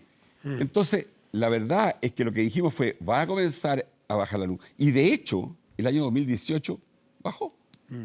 Y lo que ha pasado ahora, y lo ha explicado el mismo gobierno, el alza en el dólar. Ahora, pregúntenme, ¿por qué las cuentas de la luz están en dólar? No tengo respuesta para eso. Máximo, no tengo una buena respuesta para eso. Creo que es algo que hay que realmente pensarlo, porque las cuentas del agua en Chile no están en pesos. Indexadas a dólar. 85% es peso, 15% es dólar. Usted decía hace poco rato, tengo dudas respecto a la distribuidora. Como Vera, sí. Especie de monopolio, dicen algunos. No especie, total monopolio. Perfecto. Hay una ley corta que ingresó en abril pasado el gobierno para tratar justamente reducir la rentabilidad de la distribuidora. Eso primera cosa. Desde ese punto de vista, ¿usted cree, insiste en esa frase, que las distribuidoras le metieron un golazo al Estado de Chile? Definitivamente. Insisto en eso, porque lo que se hizo con los medidores inteligentes es una medida completamente parche. Una neurona, Rodrigo, no es inteligente. Lo que es inteligente es un sistema que hay en el cerebro con millones de neuronas. Entonces, que no me vengan a decir a mí que el sistema de distribución en Chile va a ser inteligente porque vamos a incorporar un aparato en los hogares. Lo que hay que hacer, porque yo pertenezco a la era digital, es construir una red inteligente con leyes nuevas, con competencia en la distribución, con tarifas diferenciadas y al final con un sistema que no es un medidor. Entonces, ¿por qué digo yo que fue un golazo? Porque esto fue un abuso que van a hacer las distribuidoras, porque van a hacer una inversión cuantiosísima, con una rentabilidad exagerada que no existe en ninguna parte del mundo y que no tiene mayor beneficio para los usuarios. Este es un golazo a los hogares de Chile. Por eso que la gente está indignada. ¿Usted es partidario de la obligación de instalar estos medidores para tener más neuronas? Porque así se definió cuando era ministro. Yo soy partidario que ojalá el 1 de junio el presidente Piñera en su cuenta anuncie una ley de distribución de fondos. La ley de distribución que tenemos tiene 40 años. El 25% de la cuenta de la luz es por distribución. Un mercado monopólico con una rentabilidad excesiva, donde hay cortes de suministro que son imperdonable. Tenemos 18 horas de corte de suministro al año. En Europa es menos de 1 hora. Máximo, ¿por qué no lo vimos defender con tanta pasión a los medidores en el mérito técnico que tienen. Sí, cuando fue ministro, porque usted entiendo que hizo la campaña de la instalación de los primeros 50.000 medidores, pero ahora que estaba puesto incluso el mérito técnico de esos medidores, usted no salió a defenderlos, como diciendo, es necesario tener más neuronas, usando su propio ejemplo, mire, y que sea obligatorio. Cuando a mí me plantearon esta idea de los medidores cuando yo era ministro, me pareció una idea obvia. Si en Europa hay 45 millones de medidores inteligentes y en Estados Unidos hay 80 millones. Entonces, ¿qué dije? Nosotros no vamos a hacer aquí, digamos, un Big Bang de medidores. Háganme un plan piloto, háganlo en la comuna que ustedes estimen, ojalá donde haya paneles solares para que podamos probar que efectivamente el medidor es de doble uso, bidireccional. Es bidireccional, y veamos cómo resulta. Eso fue todo lo que yo hice. No dicté ninguna norma, no dicté ninguna ley. ¿Ninguna ley? En relación a esto, ¿A los medidores? ni norma, ni ley, ni reglamento. Esto ni siquiera está en la agenda de energía, que fue el programa que nos trazamos como gobierno cuando yo asumí. ¿Y por qué no dictó ninguna ley si quizás era bueno hacer alguna bien hecha, bien diseñada, la obligatoriedad de ir Tiene usted instalando toda este razón, sistema digital? Pero quiero decirle algo, Matías. Nosotros pasamos 7 leyes en el periodo que yo fui ministro. Dictamos una ley, no parche, no una ley corta, una ley de fondo para las licitaciones, una ley de fondo para la regulación del gas de cañería. 1.200.000 hogares en Chile tienen gas de cañería para calefacción y cocina. Una ley de fondo para transmisión, una ley de fondo para la equidad tarifaria. A mí me hablaban de un frenesí legislativo. O sea, yo me siento muy orgulloso de lo que hicimos como equipo, como gobierno. ¿Le faltó imponer o presentar alguna ley que tuviera que ver con la revisión de las rentabilidades de las empresas eléctricas? Revisamos la rentabilidad de la transmisión y la bajamos con gran resistencia de la empresa. ¿Y de la distribución? Y todos ustedes se acuerdan de mi pelea con Metrogas. ¿Y de la distribución le faltó hacerme la culpa de que le faltó poner una ley para revisar la rentabilidad de esas empresas? Nosotros tenemos gobiernos de 4 años. ¿Puede alguien pretender que en un periodo de 4 años este país resuelva todos los temas que tiene acumulados en materia energética? En el mundo hoy la energía es un tema clave, es un tema estratégico. Está ocurriendo una transformación tremenda. Tenemos que cerrar 26 centrales a carbón en Chile. Yo espero que el gobierno anuncie antes de la COP25 que se van a cerrar esas 26 centrales antes del año 2030 y que le ponga día y hora a cuándo se van a cerrar. Máximo. Yo espero que el gobierno efectivamente haga una política de la leña. Hoy día uno recorre el país, digamos, en el sur de Chile. Tremendo. Y yo estuve en Osorno hace 2 semanas atrás y había emergencia. Coyhaique. Máximo, Coyhaique, Chillán. Sí, toda la parte sur. Desde Rancagua al sur, el 75% de la energía que se usa para calefacción y cocina es leña. Usted ha sido bien crítico del gobierno en este último rato, a propósito además de que lo emplazan. ¿Qué opinión tiene de la gestión que ha llevado la ministra Jiménez? Mire, yo creo que por prudencia, porque no soy una persona que por carácter quiera contribuir a enervar el debate público. Pero yo le quiero decir a usted lo siguiente. El gobierno Piñera anunció que iba a enviar antes de fin de año una ley de fondo para la distribución eléctrica, para terminar con las altas rentabilidades, para traer competencia y para hacer todo esto que hay que hacer. Y de repente, de un día para otro, anuncian una ley corta. Entonces el gobierno tiene la obligación de hacer la pega. Y así como iniciamos la revolución energética, la tarea del momento en revolución energética es, primero, ley de distribución eléctrica, porque el 25% de la cuenta de la luz es distribución y eso va a ayudar a seguir bajando las cuentas de la luz.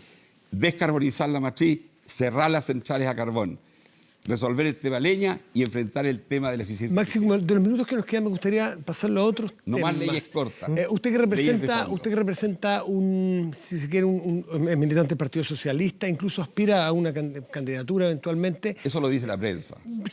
Bueno, no vamos a perder tiempo en eso, pero me gustaría saber qué piensa lo que usted representa desde el Partido Socialista en leyes que hoy día se están siendo discutidas. Por ejemplo, flexibilización laboral.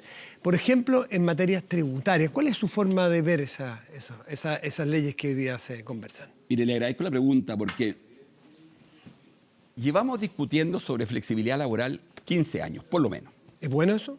muy malo. Nosotros somos el país del bla bla. Nosotros somos el país del hay que. Hay malos demorarnos. Hay que hacer hay que hacer lo otro. ¿Y hay que flexibilizar? Y yo le digo lo siguiente. Tenemos hace ya mucho rato una discusión sobre cómo está cambiando el mercado del trabajo. Si yo soy miembro del consejo del DUOC, donde hay 103.000 alumnos, y lo que yo discuto permanentemente en esa institución es cómo va a ser el trabajo del futuro con la automatización, con la robotización. ¿A la izquierda le cuesta este tema? ¿Le cuesta? Definitivamente le cuesta. Claro que le cuesta. Porque este es un tema muy sensible para el mundo del trabajo. Porque este es un tema que tiene que verdaderamente resolverse con un equilibrio que permita que no haya abusos y que también entendamos lo siguiente. El trabajo no es una actividad individual. El trabajo es una actividad colectiva. Esto no es que yo decidí llegar a mi oficina a las 10 de la mañana y mi secretaria decide llegar a las 12. ¿Ya? No es que un operario diga yo trabajo de tal hora a tal hora y después le dicen que el compañero que lo iba a reemplazar tuvo un problema, entonces tiene que replicar el turno. No, esto es mucho más que eso. Es Pero mucho más complejo. quiero entender, Máximo, que usted está entre los que aplauden y no critican, por ejemplo, a Rodrigo Valdés. Usted compartió gabinete con él y que avala la política del gobierno. No solamente estuve en el gabinete con él, sino que yo además soy colega de Rodrigo. Mi oficina en la Escuela de Gobierno de la Universidad Católica es contigua a la de Rodrigo. De que somos vecinos. ¿Hubiese firmado usted esa carta entonces? Yo no la habría firmado. Yo no la habría firmado porque yo creo que lo que hay que hacer acá es tratar de resolver temas que llevan mucho tiempo en la conversación y que tenemos que resolverlo a través de un diálogo y no a través de abanderizarse.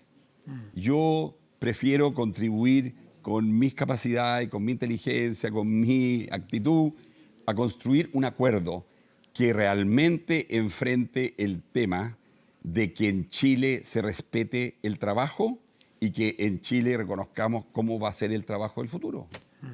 Oiga, por último, usted fue jefe de campaña de Ricardo Lagos en una fallida candidatura.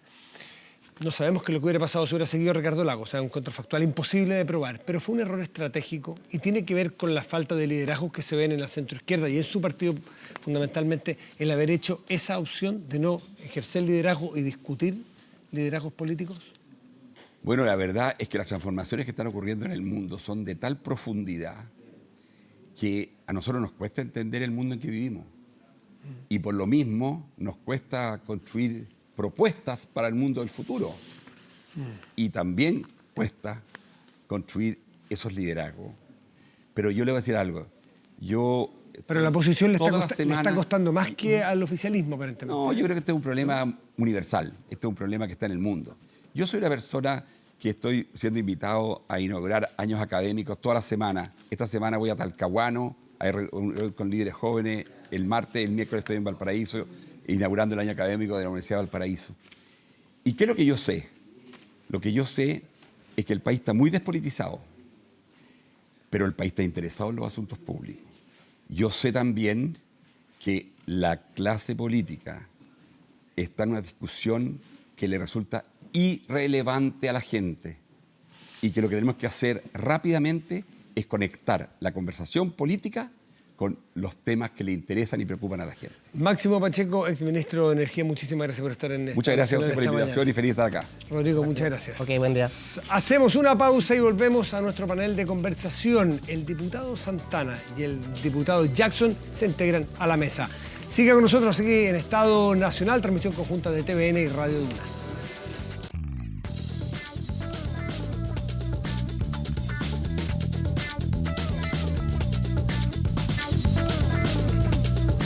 Ya estamos de vuelta en Estado Nacional, transmisión conjunta de todas las plataformas de TVN y Radio Duna. Y, como le decíamos antes de irnos a corte, se incorporan a esta mesa, que mientras más gente hay, se hace más entretenida y más calor tiene. Los diputados Alejandro Santana, diputado, muchas gracias por estar aquí. Gracias. Y el diputado Giorgio Jackson. Muy buenos días también, diputado Buenos días, Jackson. Matías. Gracias por estar aquí. Y continuamos el resto. Y yo quiero partir por algo que voy a hacer un déjà vu, porque partimos ya el programa con esta modernización laboral, así le llama el gobierno a esta ley que se discute. Y me acuerdo que a Laura le pregunté lo mismo que le quiero preguntar a ustedes dos, si es más bien, voy a ponerlo en caricatura en blanco y negro, que nada lo es, yo lo sé, si deshumaniza, como está planteado el proyecto, o si flexibiliza para entender el siglo XXI. me da la impresión que ninguna de las dos cosas tanto. Pero, ¿qué opinan ustedes? A ver, yo tengo la impresión que el proyecto de reforma laboral del gobierno, por un lado, parte de una asunción que me parece errada. O sea, el código laboral difiere del código civil en la asimetría que hay para generar contratos. Por algo no se puede hacer un contrato por un monto inferior al sueldo mínimo, por algo no se puede hacer un contrato por más horas que la que establezca la ley. En general, hay lo que se conoce en la literatura como una especie de paternalismo libertario, ¿no? Un paternalismo que se hace porque cuando hay asimetrías, esos contratos no son válidos si es que exceden eso que entre todos pensamos que es de bien común. Y por lo mismo las reformas que han habido antes, porque han habido reformas laborales, donde se han incluido temas de flexibilidad, por lo menos la última, el tema de los pactos de adaptabilidad, se hacen con los sindicatos porque hay menor asimetría cuando se negocia colectivamente. Y uno puede decir, está bien, e incluso hay ciertas áreas de la economía en Chile que sí tienen jornadas que son 4x3, que son distintas, la minería, la pesca, y hay otras que la tienen. La pregunta de fondo es si es que creemos, si es que las personas creen en su casa, que cada uno individualmente va a tener la posibilidad de libremente poder escoger su horario como sea. Incluso ha llegado un diputado, puso un horario donde a las 11 iba a ver a los niños al colegio y que después y hacía un horario ficticio que yo creo que nadie en Chile tiene, que lo obligó a bajarlo de las redes sociales. Pero esa caricatura no es la que vive la mayoría de las personas hoy en día en Chile. ¿Para qué decir en el sector público, donde no va a haber posibilidad, lo que mitiga el impacto, y que lo podría reducir a un ámbito muy leve, donde muchos trabajadores no tienen la posibilidad de cambiar su adaptabilidad porque si no los reemplazan? El flujo migratorio es algo que toda la literatura lo puede reconocer. Hace también que sea más fácil el intercambio porque llega gente calificada que por lo tanto hace más móvil el intercambio. Por lo tanto, esto puede redundar, contrario a lo que dice el gobierno, en una forma de precarización porque el trabajador o trabajadora prefieren mantener a toda costa su trabajo en vez de exigir las condiciones que le parecerían dignas. Y un puntito extra. Deje que Alejandro Santana conteste sobre lo mismo, si es precarizador. A ver, todo lo que propone o dice Giorgio es lo que resuelve este proyecto.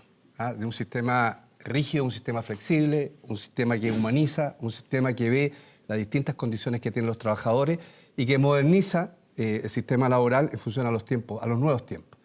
Y obviamente que mantener estos mitos de que esta posición va a precarizar creo que no es bueno.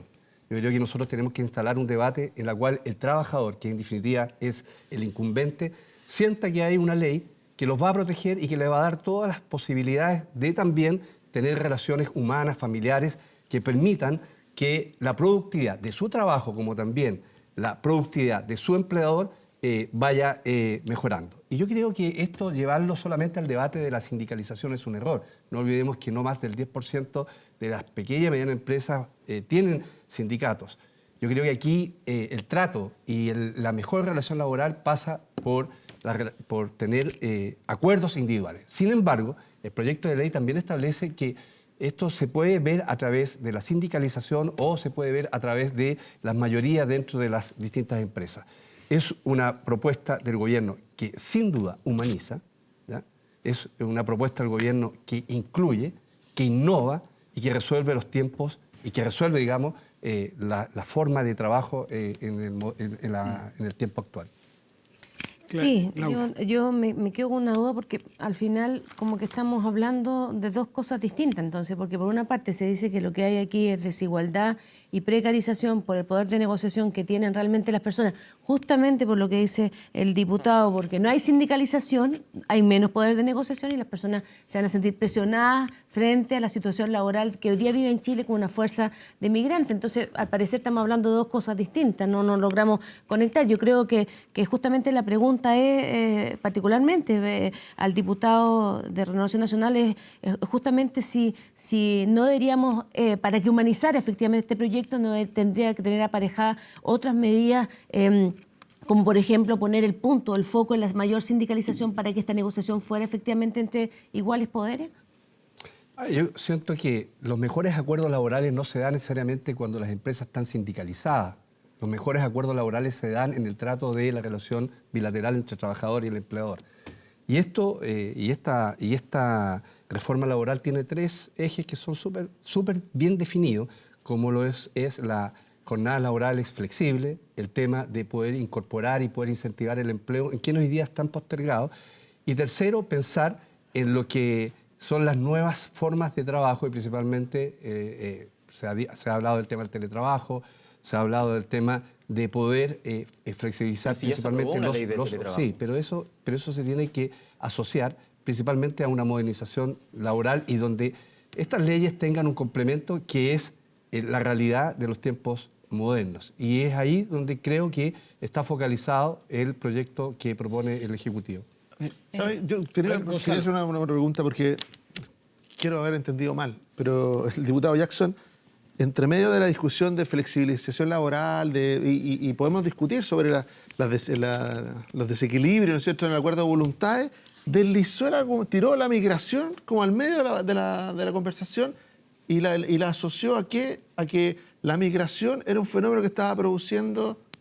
Claro, hay que ver el una hipótesis. precarización. Hay que hacer una diferencia porque resulta que hasta hace muy poco, cuando hablábamos de migración, tu sector político lo que decía es de que era un prejuicio, un mito y una falsedad que la migración pudiera tener impacto respecto de que le quitaba empleo a los chilenos o que bajaba los sueldos y todo. Entonces hoy día quiero conocer el tránsito porque cuando hablamos de migración dijiste eso y ahora me parece razonable que al menos dos fenómenos que están golpeando nuestro mercado laboral, uno es la migración y el otro es el avance de la tecnología y los cambios en los tipos de relaciones laborales. Pero me parece mucho más razonable la posición que estoy escuchando ahora que la que escuché cuando hablamos de migración, que poco más que uno era xenófobo, llegaba a mencionar de que la migración tenía ese impacto. Gonzalo, cuando los diputados de tu sector hablan de que la migración trae más enfermedades virales de transmisión sexual, yo digo que hay xenofobia. Cuando uno analiza... Hágase cargo de sus palabras. Cuando usted puede comparar lo del Gonzalo, resto, lo que déjame quiera. hablar, yo te escuché todo el tiempo. Cuando uno habla que la migración fortalece el mundo del trabajo, permite que haya más crecimiento, ¿ya?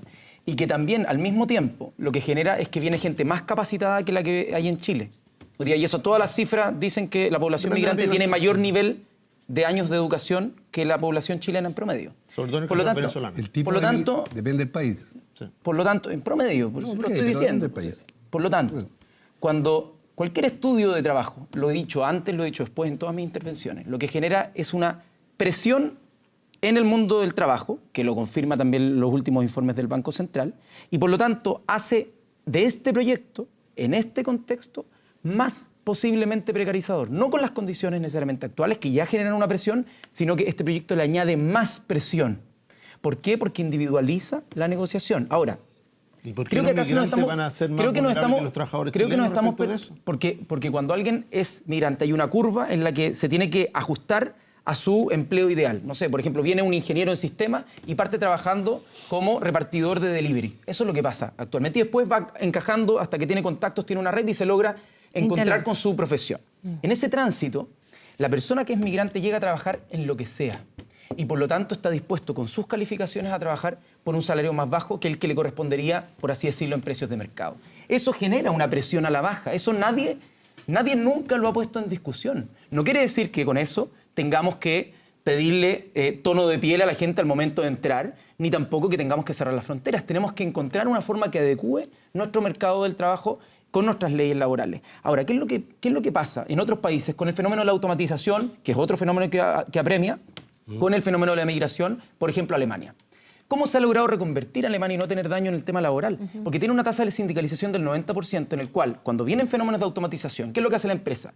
Tienen montos importantes, no como acá el 1% del CENSE, ni nada por el estilo, ni menos aún con la reforma de ahora que es acotada en la dirección correcta. ¿Por qué en Chile no hay altas tasas de Pero sindicalización? Alejandro, ¿qué es lo que pasa? Lo que pasa es que en Alemania lo que hacen es que reconvierten antes, tienen una conversación sindical, reconvierten a sus trabajadores para que cuando hay una inversión en automatización los trabajadores tengan otra ocupación. En Chile no pasa eso.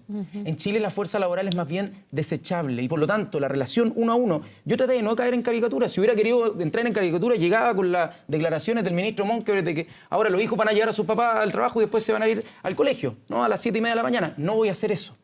Yo lo que quise decir es que hay relaciones asimétricas. Toda la literatura que funda el derecho del trabajo habla de eso. Desconocerlas creo que sería un error y por lo tanto este proyecto va en la dirección de profundizar esa asimetría porque establece más presión en la negociación unilateral que creo va a terminar en relaciones más precarias, y en ese 4x3 lo que va a pasar es que van a trabajar 4 días y supuestamente 3 días de descanso, pero en esos 3 días van a tener otro trabajo y van a estar 7 días trabajando para pagar las deudas, y lo que va a pasar es que vamos a tener gente estresada, deprimida, y que vamos a tener Primero de recordar que en el último gobierno de Michelle Bachelet se hizo una reforma pro-sindical. Aquí lo que se ha avanzado es precisamente en la línea de lo que ustedes están... Y que el Tribunal Constitucional quitó la titularidad. Entonces, la pregunta es... Esa era la respuesta para el diputado ley, ¿es el Santana. actual mercado laboral lo que Chile necesita, lo que los trabajadores necesitan para enfrentar el siglo XXI? Esta es la pregunta de fondo. Ustedes están promoviendo, ¿cierto? Mi jefe es una app. Claro. Porque la realidad es que o nos hacemos cargo de la disrupción tecnológica o vamos a tener una rigidez y una vocación el problema no es pro hacerse cargo, derechos Hernán. sindicales que no se ¿cómo? hace cargo. Este es el punto. Se hace cargo de preferencias ideológicas, pero no en la realidad de los trabajadores. Y esta es la pregunta de fondo. ¿Qué proponen ustedes para hacerse cargo de lo que estamos viviendo y la transformación que estamos haciendo? El gobierno propone un proyecto de ley.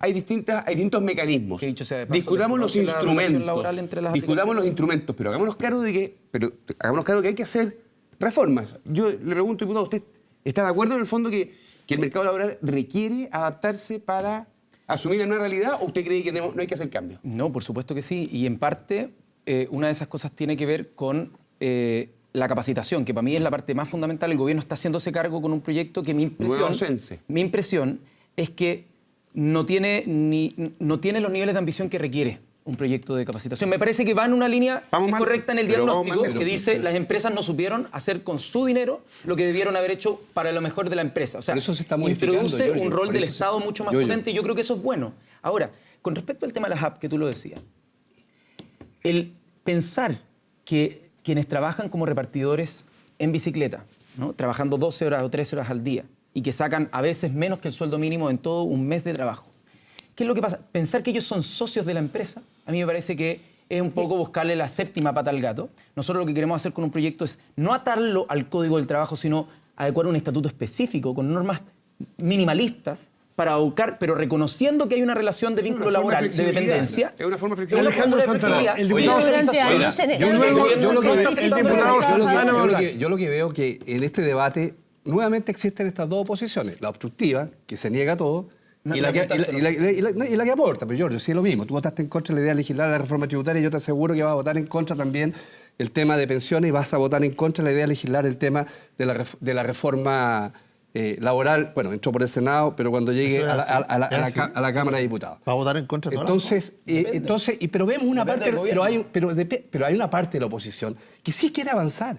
Sí quiere, ¿cierto?, que mejoremos el estatuto laboral, quiere que flexibilicemos las jornadas de trabajo, quiere un sistema que permita ser inclusivo de quienes hoy día están fuera de la cancha. Entonces yo creo que debatamos sobre lo que hay, propongamos mejoras, y para eso hay que legislar. Sí, pero hoy día no pongamos esto todo en blanco y negro, porque yo creo que es el gran debate de esa oposición obstructiva, que no deja avanzar, que se opone a todos los cambios. Hoy día efectivamente hay vacíos, y lo que busca este proyecto es mejorarlo. Cuando se quiere mejorar se sacan ejemplos y se sacan eslogan que yo creo que no contribuyen en nada a ese trabajador, a ese pensionado que de verdad necesita hoy día que se le mejoren las pensiones y que sus condiciones laborales sean más flexibles y puedan mejorar sus condiciones de vida. Miren, en los titulares, cosa mirar los estudios de opinión para saber qué cosas le importan a los ciudadanos, y obviamente los temas de pensiones, los temas de salud, los temas de trabajo, de empleo, están presentes. Es decir, en los titulares vamos a estar todos de acuerdo. ¿El diagnóstico está claro? No, está claro lo que la ciudadanía requiere. Tenemos diferencias de diagnóstico, porque si partiéramos de un diagnóstico compartido, evidentemente sería más fácil la solución. ¿Cuál es el diagnóstico errado? No cabe duda de que si uno mira el Chile de lo que viene, no pensar en modelos que cambien las formas en que trabajamos, en que legislamos para los cambios a la forma en que trabajamos, evidentemente vamos a tener problemas. El punto es otro. Es que hoy en día tienes este reto de futuro y simultáneamente tienes una estructura del empleo en que 30% de los trabajadores en Chile hoy día son precarios, hoy. Tienes una tasa de sindicalización. Preguntaba por qué la sindicalización está baja. No sé, pregúntale al Tribunal Constitucional por qué ilegitimó al sindicato como el modelo de negociación colectiva, porque eso es parte del dato de la causa. Yo hice un dato de la causa, Pero que las mejores relaciones laborales están en empresas donde no necesariamente hay sindicalismo. Los diagnósticos son de que hoy día negociar solamente jornadas y pactar jornadas laborales, cuando no se tiene en vista lo que son las remuneraciones en Chile, es mirar un lado de la realidad sin otro, que es parte de la gran debilidad de este proyecto. Lo señalábamos en el primer bloque y lo acaba de plantear Giorgio. A mí me parece que puede parecer en teoría muy interesante que a mí me recarguen la jornada laboral, sumando con transporte y todo, 14 horas, para poder ganar supuestamente un día adicional de mejor calidad de vida y familiar. Un cuento, porque con los niveles de salario que uno tiene, va a tener que buscar otro empleo. ¿Qué es lo que contesta Gonzalo? Estupendo, está en la libertad. Eso precisamente lo que induce es a que las discusiones que uno hace con el sindicato cuando pacta jornadas, pero simultáneamente tiene un sindicato que pacta remuneraciones, lo que está haciendo es limitando la posibilidad de que los salarios mejores en Chile. En rigor, este es un proyecto así de chiquito para los retos que hablan de la modernización. Pero en eso, Clarisa, yo estoy de acuerdo y quiero recoger. Cuando hablamos, por ejemplo, de las 180 horas mensuales, es decir, pasar de contemplarlas de semanalmente, que es rígido, a algo un poco más flexible, que es contemplarlas mensuales. ¿Cómo no entender que es beneficioso para el trabajador pasar de trabajar 45 horas a trabajar 41 y fracción? ¿Ah? Ahora tú dices, bueno, ¿qué pasa con esas horas, menos horas trabajadas? ¿Qué va a hacer el trabajador? ¿Pero cómo que le vamos a poner una cláusula que tiene prohibido trabajar en otra cosa? No. ¿Tiene prohibido mejorar su ingreso? Pero si tuviera un buen sindicato estaría discutiendo que usted no pierda. Aunque tuviera un buen sindicato, esa persona podría hacer con su tiempo. Por eso yo digo que hay un valor en la libertad. Ahora, hay otro punto que tiene que ver, que se discute en paralelo, por eso, porque si no empezamos a destazar esto como que fuera un hecho aislado. Yo creo que la flexibilidad en términos de jornada es positiva. Ahora, de la mano va mejor capacitación y mejorar la productividad, que es un desafío que uno viene escuchando de gobierno tras gobierno. Gonzalo, mejorar la flexibilidad cuando hay equidad en quien toma la decisión y quien impone la decisión. Y esa es la discusión. Sí, pero aquí estamos dejando fuera a un actor que es muy importante, que es el Estado, porque pareciera aquí que hay dos actores y que obviamente que hay un desequilibrio, pero hay una institucionalidad laboral. Sí, hay un regulador. Hay un regulador que está permanentemente ahí y al cual el trabajador puede acudir en caso que sienta que esa decisión no fue libre, porque la proposición es que sea voluntaria. A mí me parece el trabajador no va a poder ir. Laura, y luego vamos a cambiar al tema previsional. Me parece insólito que en este espacio, la verdad que en sus casas la gente escuche que vivimos en un mundo de Vilsipap, como decía Giorgio, y que yo voy a poder llegar a negociar como empleador en igualdad de condiciones para cambiar el día que a mí me parezca y además voy a tener más tiempo para estar con mi familia en un país donde los salarios no aumentan, donde hay un crecimiento exponencial de los precios de la leche, de la carne, del queso. Y la verdad es que a mí me preocupa particularmente la cifra de pensiones que hoy día tienen los pensionados, los salarios que están recibiendo los trabajadores, respecto del cual no se habla en este proceso de modernización. Yo particularmente no se pone en el tema, efectivamente. Yo hoy día lo que veo es un Chile estresado, en donde las personas lo que hacen es trabajar en su trabajo y después irse al Uber, después de repartir pizza o buscar miles de formas para tener más ingresos para su familia. Y la verdad que yo siento por lo menos que este proyecto en sí es desigual en la capacidad que tienen las partes en la relación laboral. Yuri Jackson, no cortito y usted hace el puente en el otro tema. Algo que me decía, me interpelaba de alguna manera el diputado Santana, con calificativo, ¿no? Obstruccionista. Y yo creo que eso no fomenta el debate. Nosotros hemos tratado de tener una altura de mira importante con propuestas. Nosotros propusimos el tema de Mi Jefe es una app que reconoce la relación laboral entre las aplicaciones y sus dependientes, ¿no? Que eso el gobierno no lo hace en su proyecto, todo lo contrario, la desconoce. Hemos apoyado fuertemente el proyecto para las 40 horas, que mejora, creemos, y eso basado en evidencia de otros países, la productividad de los trabajadores y también mejora la posibilidad, 40 horas a la semana en vez de las 45 actuales. Y cuando se habla de la votación en general, no se habla de la idea de legislar con respecto a lo laboral. Se habla sobre un proyecto específico y tú bien lo sabes, Alejandro, tú rechazaste la carrera profesional docente en general. Tú rechazaste la reforma tributaria pasada, que lo que quería era buscar también más ingresos para la educación. Entonces, cuando hablamos, o sea, ¿tú acaso no querías que los profesores tuvieran mejores salarios? Sí, que hay un ¿No mundo de querías que hubiera diferencia. mejor evaluación a Pero los lo explicamos porque hay mundo de obviamente que lo querías. Ya, pero cacho el punto, votaste don en Giorgio. contra. Te metió un medio Perdón, gol, es que te fue- metió un medio hay un gol, mundo- te a ver, metió un medio a ver, Giorgio, ¿ah? Sí, Oiga, no perdió. No, hay un mundo de Vaya. diferencia. Contra la ley del No, Giorgio, pasaron los 30 segundos. Es que hay un mundo de diferencia. A ver, ¿cuál es ese mundo? El mundo de diferencia pasa porque hoy día este es un gobierno que tiene una minoría en el Parlamento, ¿cierto? En el gobierno pasado, como bien lo dijo el senador Quintana, nos pasaron la retroexcavadora. En consecuencia, no hubo diálogo. ¿Cuánto tiempo nos demoramos en el debate de la reforma tributaria? 3 semanas. ¿Cuánto tiempo nos demoramos en la reforma tributaria actual? 8 meses. Y después de 8 meses votaron, entre ellos tú, en contra de la idea de legislar. Entonces, todas Y lo haría de nuevo. estas propuestas que hace la oposición obstructiva, para de verdad poder avanzar, se requiere legislar en particular. Y para legislar en particular, no solamente hay que ponerle frontones, murallas, criticar todo lo que se propone, porque da la sensación de que todas las nuevas ideas, todo lo que significa innovar, todo lo que significa flexibilizar, todo lo que significa integrar, incluir... No respondiste. Hernán Larraín tiene la palabra. No es posible. Hernán Larraín tiene la palabra. Quiero No hacer respondiste tu voto rechazo de la carrera docente. una conexión entre el tema laboral y el tema de pensiones. Y a propósito de esta misma discusión, yo intuyo a las personas que nos escuchan y ven que Ya. estamos todos de acuerdo de que el mercado laboral requiere adaptarse al siglo XXI. Probablemente todos están de acuerdo de que hay que mejorar el sistema de pensiones, crear un sistema más solidario, con más participación del empleador.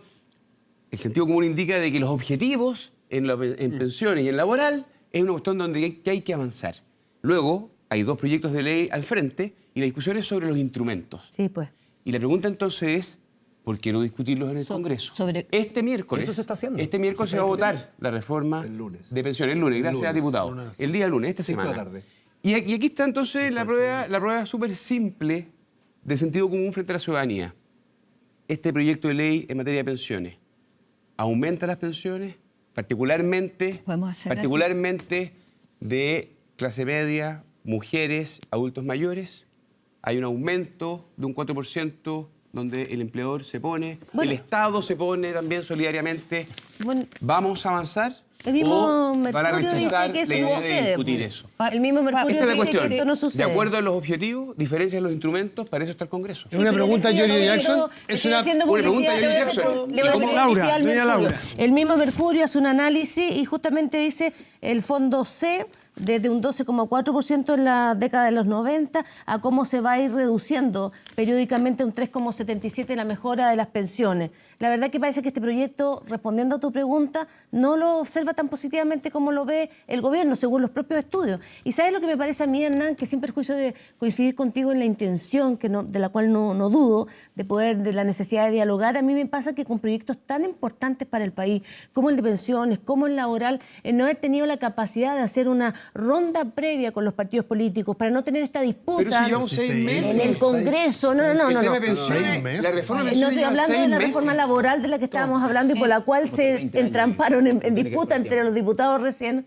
La reforma laboral, la posibilidad de dialogar con la CUT, yo lo dije en el primer panel, ese diálogo no hubo, no me confundan, no estoy hablando de la pensión, estoy hablando, la pensión ha tenido largas comisiones. sigamos en pensiones, porque ese es el tema que hemos convocado.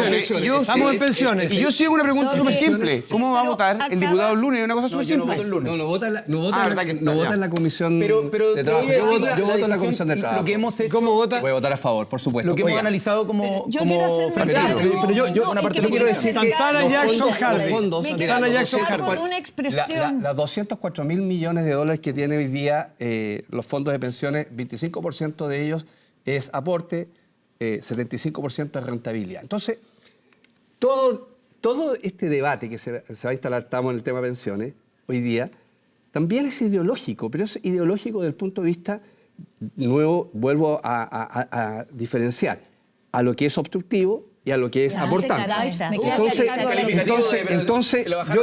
yo quiero y Pero desmienten aspiro, los hechos, pero no la palabra. Yo le quiero decir Está hablando el diputado Santana, les pido orden en la Yo sala. aspiro que le demos la oportunidad a ese Que hable la 1.600.000 Clarisa, porque cuando pensionados el diputado habla de que la mejoren Disculpe, de manera Laura, inmediata, Laura, por de manera favor, inmediata, Laura, por favor. mejoren de manera inmediata su posición y su pensión al momento de promulgar esta ley. Eso es importante. Le voy a contestar sobre el tema de la obstrucción.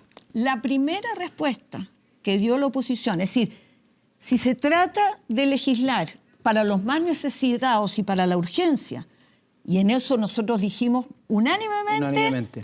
Toda la oposición, abordemos ya el pilar solidario. Esto para el año, lo dijimos, lo podíamos haber tenido con presupuesto para el año 2019. Exacto. Y dado que el grueso del debate donde están las discrepancias porque toca al corazón del modelo previsional es mucho más duro, separémoslo.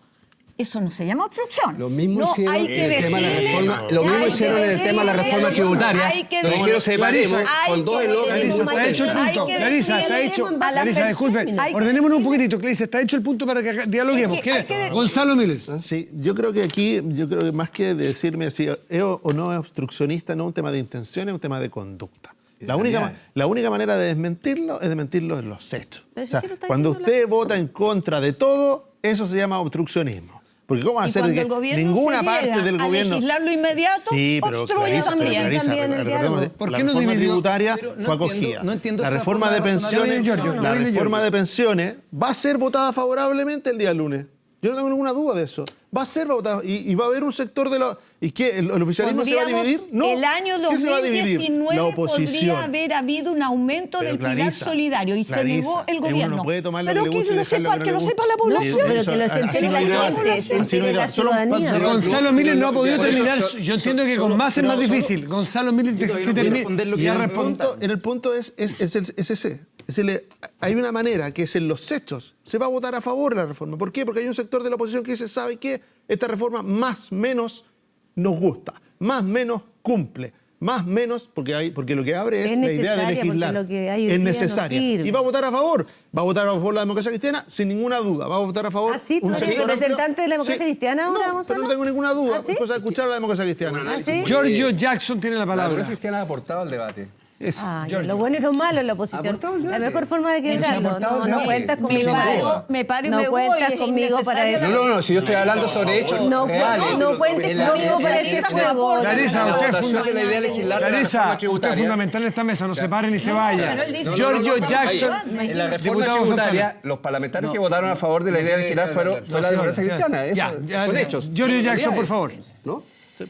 A ver, esto no es un tema de tiempos. Hay proyectos que pueden durar un día, que van con discusión inmediata y si tienen acuerdo, se aprueban inmediatamente. Eso lo sabemos quienes hemos formado parte del debate parlamentario y me imagino que también se ve en la opinión pública. Proyectos pueden estar 5, 10 e incluso han estado 20 años proyectos que se archivan, que tienen que ver con cambios, por ejemplo, constitucionales, donde la derecha siempre ha sido obstruccionista para impedir esos cambios que no le acomodan. Y por lo tanto, preservar lo que fue el origen de la constitución impuesta en dictadura. Y es una forma de obstruccionismo. Yo no creo que el estar en contra de un proyecto sea obstruccionista. Sea más bien... Tiene razón. Es más bien... Estar en contra de todos es obstruccionista. Yo no he votado en contra de uno, todos. No. Dime el porcentaje de proyectos que he votado a favor o en contra de De la idea de reformas legislar. que el gobierno está planteando Más del emblemática en discusión. 80% Reforma de los tributaria, proyectos. ¿cómo la va a votar? Gonzalo, ¿La votaste en hechos, contra? hechos conductuales. La reforma Más- de pensiones, ¿cómo la va a votar? Gonzalo, más del 80% Pero la de los reforma de proyectos... pensiones, ¿cómo Pero la va a déjame votar? hablar, Escúchalo, por favor, Gonzalo. Tu prepotencia es... No, es pero mucha. es una pregunta directa. Déjame hablar. Déjeme evitar un poco. Lo que quiere decir Gonzalo es que en los Matías, proyectos Déjame centrales, hablar. medulares, tú votas en No me contra. has dejado Responde. terminar. Tú me pediste hechos. Más del 80% de los proyectos que ha presentado el gobierno hasta la fecha los he votado a favor, en general. ¿Ya? Al igual que la mayoría de la bancada del Frente Amplio. En los proyectos que tenemos diferencias sustantivas, por supuesto que hacemos ver nuestra posición. Es lo que nos mandató la ciudadanía a hacer. Yo comparto, voy a tomar algo que decía Hernán Larraín Mate, que fue un poquito más propositivo. Dijo, ¿qué es lo que pasa? Hay cosas en las que estamos de acuerdo en los objetivos, ¿no? Por ejemplo, mejorar las pensiones. La página 108 del programa del presidente Piñera dice, vamos, con el proyecto en régimen que presentaremos, vamos a sacar a los adultos mayores de la pobreza. Ok, estoy de acuerdo con ese propósito. No. ¿Cumple este proyecto con eso? No. No. Y no hay matiz para decir que no. Pensiones básicas solidarias sube de 107 mil pesos a 118. El primer ¿En año. cuánto está? De 65 Primer año y va cambiando la tasa de... Hay que leer el proyecto. La Lo leí tasa perfectamente, ¿lo leíste la tú? tasa de crecimiento va dependiendo de la Primer año. edad y tú sabes que al séptimo año vamos a tener en promedio... Alejandro, espérate. No, pero hay es algo que- pero no es- indesmentible de no, pero no es 65 a así. 70 Pero años. hay- Espérate, dime una respuesta de esto. grupo De de edad. 65 a 70 años. en régimen la reforma, ¿cuánto aumenta la pensión básica solidaria? Respóndeme solo esa pregunta. En régimen, en 50 años, ¿cuánto va a aumentar en valor presente de 65 a 70 años la pensión si hoy día 107.000 pesos? 40% aproximadamente y sobre Eso es una mentira. Eso es solo para el 10% de los pensionados de más de 85 años. Es una mentira? Porque es mentira lo que sale en el texto del proyecto de ley. ¿Está en el proyecto? Está en el proyecto y está... Alejandro, está la tele viéndote. No digas algo que no es cierto. No, pero ¿por qué es mentira? Porque lo que aumenta en régimen la pensión básica solidaria... ¿Cuánto es el promedio de aumento de las pensiones? Lo que voy a decir es algo que sale en el texto del proyecto y sería bueno que el diputado Alejandro Santana pueda decir la verdad. Mira, en régimen de 65 a 70 años, el proyecto de ley aumenta de 107.000 pesos en valor presente a 118.000 pesos o 119.000 pesos casi. Solo aumenta cerca del 40% en los que son mayores de 85 años. Eso es 50%. O sea, 50%. Lo que estamos hablando es que ese es el 10% de la población. 50%. Menos del 10%, bueno, casi 50%. Bueno, 50%. Entre 40 y 50. Entre 40 y 50. Incorporando. A lo que voy yo es que, uno, el proyecto del presidente Piñera en materia de pensiones. ¿Te parece engañoso en ese sentido? Condena a cerca de 500.000 personas a mantenerse bajo la línea de la pobreza, incluso en régimen de este proyecto. Segundo lugar, el 4% extra, el 4% extra que se está planteando, uno, no tiene impacto en los sectores ni populares ni medios, sino principalmente en los sectores altos que son más capaces de poder ahorrar ese 4%. Es decir, ese 4% como pilar contributivo afecta en principal medida a los sectores de más altos ingresos. El informe del BID es claro. El décimo decil aumenta hasta un 40% y todo el resto va decreciendo 20, 10, 5, hasta llegar a cerca de un 3%. ¿Cuál es la propuesta? ¿Cuál debiera ser el punto Lo que nosotros de hemos propuesto como oposición, eso lo quiero escuchar. Son 10 puntos. ¿Como oposición o como Frente Amplio? Como oposición conjunta, la firma de todos los miembros. Oposición. Nosotros hemos cedido nuestras posturas. Todos saben cuál es nuestra postura principal. Nosotros que decimos no más FP como Frente Amplio, está en nuestro programa, es público. ¿Por qué no más podemos FP? Hacerlo y por lo tanto nosotros hemos llegado a ceder posturas que no son nuestras posturas originales. Son nuestras posturas consensuadas de la oposición para poder decir lo que queremos es que aumenten las pensiones ya, y para eso no hay otra forma que la solidaridad intergeneracional. Pero ¿te parece que es bueno que el gobierno no cumpla su promesa de sacar a la gente de la línea de la pobreza? Yo creo que detrás de este debate en materia de pensiones hay que hacerse una pregunta súper simple. ¿Por qué el gobierno de Michelle Bachelet II, teniendo mayoría en ambas cámaras, no se hizo cargo de el sistema previsional? Porque se rechazó la propuesta. Porque ustedes tienen dos almas en esta materia. Porque la centroizquierda, parte de ella cree en el sistema de reparto y parte de ella cree en un sistema mixto donde está el ahorro individual y un pilar solidario del Estado. Esta es la cuestión de fondo. No. Y un hace fondo 6 de meses, reparto. hace 6 meses mixto. el gobierno presentó un proyecto de ley que, y ustedes demoraron 6 meses en encontrar 10 condiciones. Entonces, pero quiero terminar con esto. Diputado le iba a decir. No, es que el diputado Jackson le hizo una pregunta. Algún día espero, pero... Bueno, pero podría contestarle al diputado. No manifieste sus deseos. Don Matías. No es muy público. Lo que creo que es importante que vea la ciudadanía es que aquí hay un proyecto de ley que es sensato, que es más solidario y que parte de la centroizquierda va a votar a favor para avanzar. Y saca a los adultos mayores de la pobreza. Hay un grupo de personas que creen un sistema distinto y es muy legítimo, Giorgio Jackson. ¿Saca a la gente de la línea de la pobreza o no?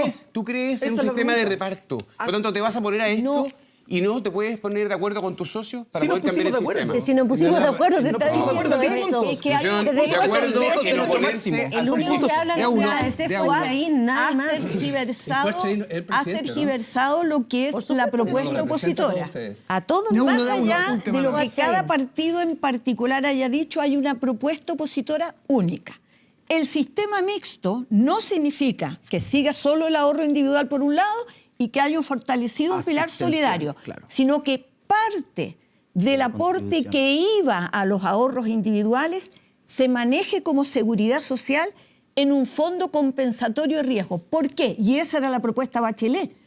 Porque eso significa que a los pensionados de hoy, no en 40 años... 48, porque son 8 años de transición. No se les va a poder elevar la pensión que reciben hoy porque hay ese fondo. ¿Y por qué razón se niegan cuando el propio proyecto de gobierno, yo le pregunto a ustedes, lo pregunto también al diputado, ¿por qué se niegan a que ese 4, 5, 8 o lo que termine siendo el aporte adicional que debiera ser administrado además por un ente público, que es la propuesta que colectivamente... Pero ¿por qué razón ustedes se niegan que una parte de ella vaya a un manejo de un fondo compensador de riesgo cuando el propio proyecto que ustedes presentan tiene un fondo de dependencia severa que se maneja como reparto. Que incluso hay que agregar, casi incluso en la Comisión Presidencial de Previsión, razón. Clarisa, incluso en la Comisión Presidencial de Temas Previsionales, cuando se tocó ese tema, a donde se destinaba el porcentaje extra que iba a haber, algunos miembros de derecha eran partidarios de dividir, que unos fueran a capitalización individual y otros fueran a un fondo solidario. Alejandro Santana Herrera responde. Alejandro Santana responde. Primero, hacer el punto sobre el sistema de reparto, que en Chile es inviable por el envejecimiento. No, pero estoy diciendo que se ha propuesto también el tema del sistema de reparto por el envejecimiento de la población y eso lo hace inviable. El factor de migración. Inviable. Ya, pero dicho eso. Hable usted. Ya, dicho eso. No es inviable. No, es inviable. Pero bueno, es inviable. No es Lo otro es pero es inviable. Usted le hizo una pregunta que conteste. Hay mitos y eslogans que son inviables y hay que clarificarlos desde el inicio. ¿Cómo cuál? Como el tema del sistema de reparto, lo que acabo de decir. ¿Cuál mito es ese? ¿Dónde? ¿Se lo Que el cuenta? sistema de reparto es inviable en nuestro país. ¿Por qué? Es insostenible. ¿Cuáles son las condiciones que lo hacen inviable acá? Hay un tema de una población que está envejeciendo, tenemos una tasa de natalidad que está muy por debajo. Y una tasa de migración a 30 años proyectada en función a la OCDE, en fin. Esa es la realidad. No, te digo Esa es la cómo realidad. está Ya, pero ahora voy al la punto. tasa de efectividad Yo no en tengo problema, y así lo ha dicho el gobierno, y por eso es que es importante que voten a favor la idea de legislar el proyecto de pensiones, de ver de una institución estatal que participe en administrar ese 4%. Pero lo que yo no creo es que por instalar una institución estatal esto se va a resolver y va a mejorar las pensiones, porque eso es falso. Nosotros creemos que es legítimo que exista una institución estatal que compita con la AFP y el que logre mejores rentabilidades, ¿cierto? Y exista la libertad de elección, se va a llevar seguramente un porcentaje importante del mercado. Pero por otro lado, creo que es fundamental también entender que hoy día la propuesta que ha hecho el presidente Piñera, a diferencia de la propuesta que hizo la expresidenta Bachelet, es que ese 4% va a ser aporte del empleador. Lo que proponía la presidenta Bachelet es que era solamente un 3% iba a ir a las cuentas individuales, sobre un 5%... ¿El total debe ir a la cuenta de las personas? Del 5% decía, 3% van a las cuentas individuales y el 2% van para fortalcer el pilar básico solidario. Eso es un impuesto al trabajo. ¿Cómo que no? Eso es un impuesto al trabajo y es expropiar parte. Eso era una expropiación de parte de los ingresos de los trabajadores. Para zanjar, usted es partidario, diputado Santana, que toda la plata extra que van a poner los empleadores en una hipotética reforma... 100% al trabajador. 100% y el Estado, a las cuentas y el Estado 100% de la cuenta de las personas. A las cuentas individuales.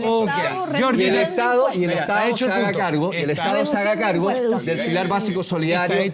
A través de rentas generales de la nación. Hecho el punto. Giorgio le pidió la palabra. Solo quiero mostrar la inconsistencia lógica en decir que si un aporte es hecho por el empleador, es decir, que nunca ha pasado a ser del trabajador. La cotización del trabajador siempre.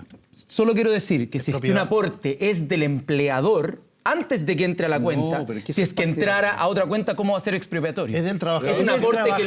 Bueno, llamémosle entonces un aporte cotizacional del empleador al sistema.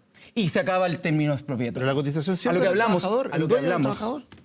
Siempre cuando, o sea, siempre acá. Y un porcentaje, por ejemplo, que es para los seguros no son del empleado. Pero tú lo compartes, no son del trabajador. Que el 100% vaya a las cuentas individuales del trabajador y que el Estado se haga parte de las pases. No lo comparto. Y yo lo que sí comparto contigo, lo que sí comparto contigo es que si es que solamente hay una, por así decirlo, AFP estatal, no va a cambiar nada. Lo que tiene que cambiar es la lógica del sistema. Y nosotros proponemos, si bien no el 100% de la cotización como reparto, un porcentaje que se vaya a reparto. ¿Por qué? De lo contrario, le das libertad de elección al incumbente. Déjame terminar.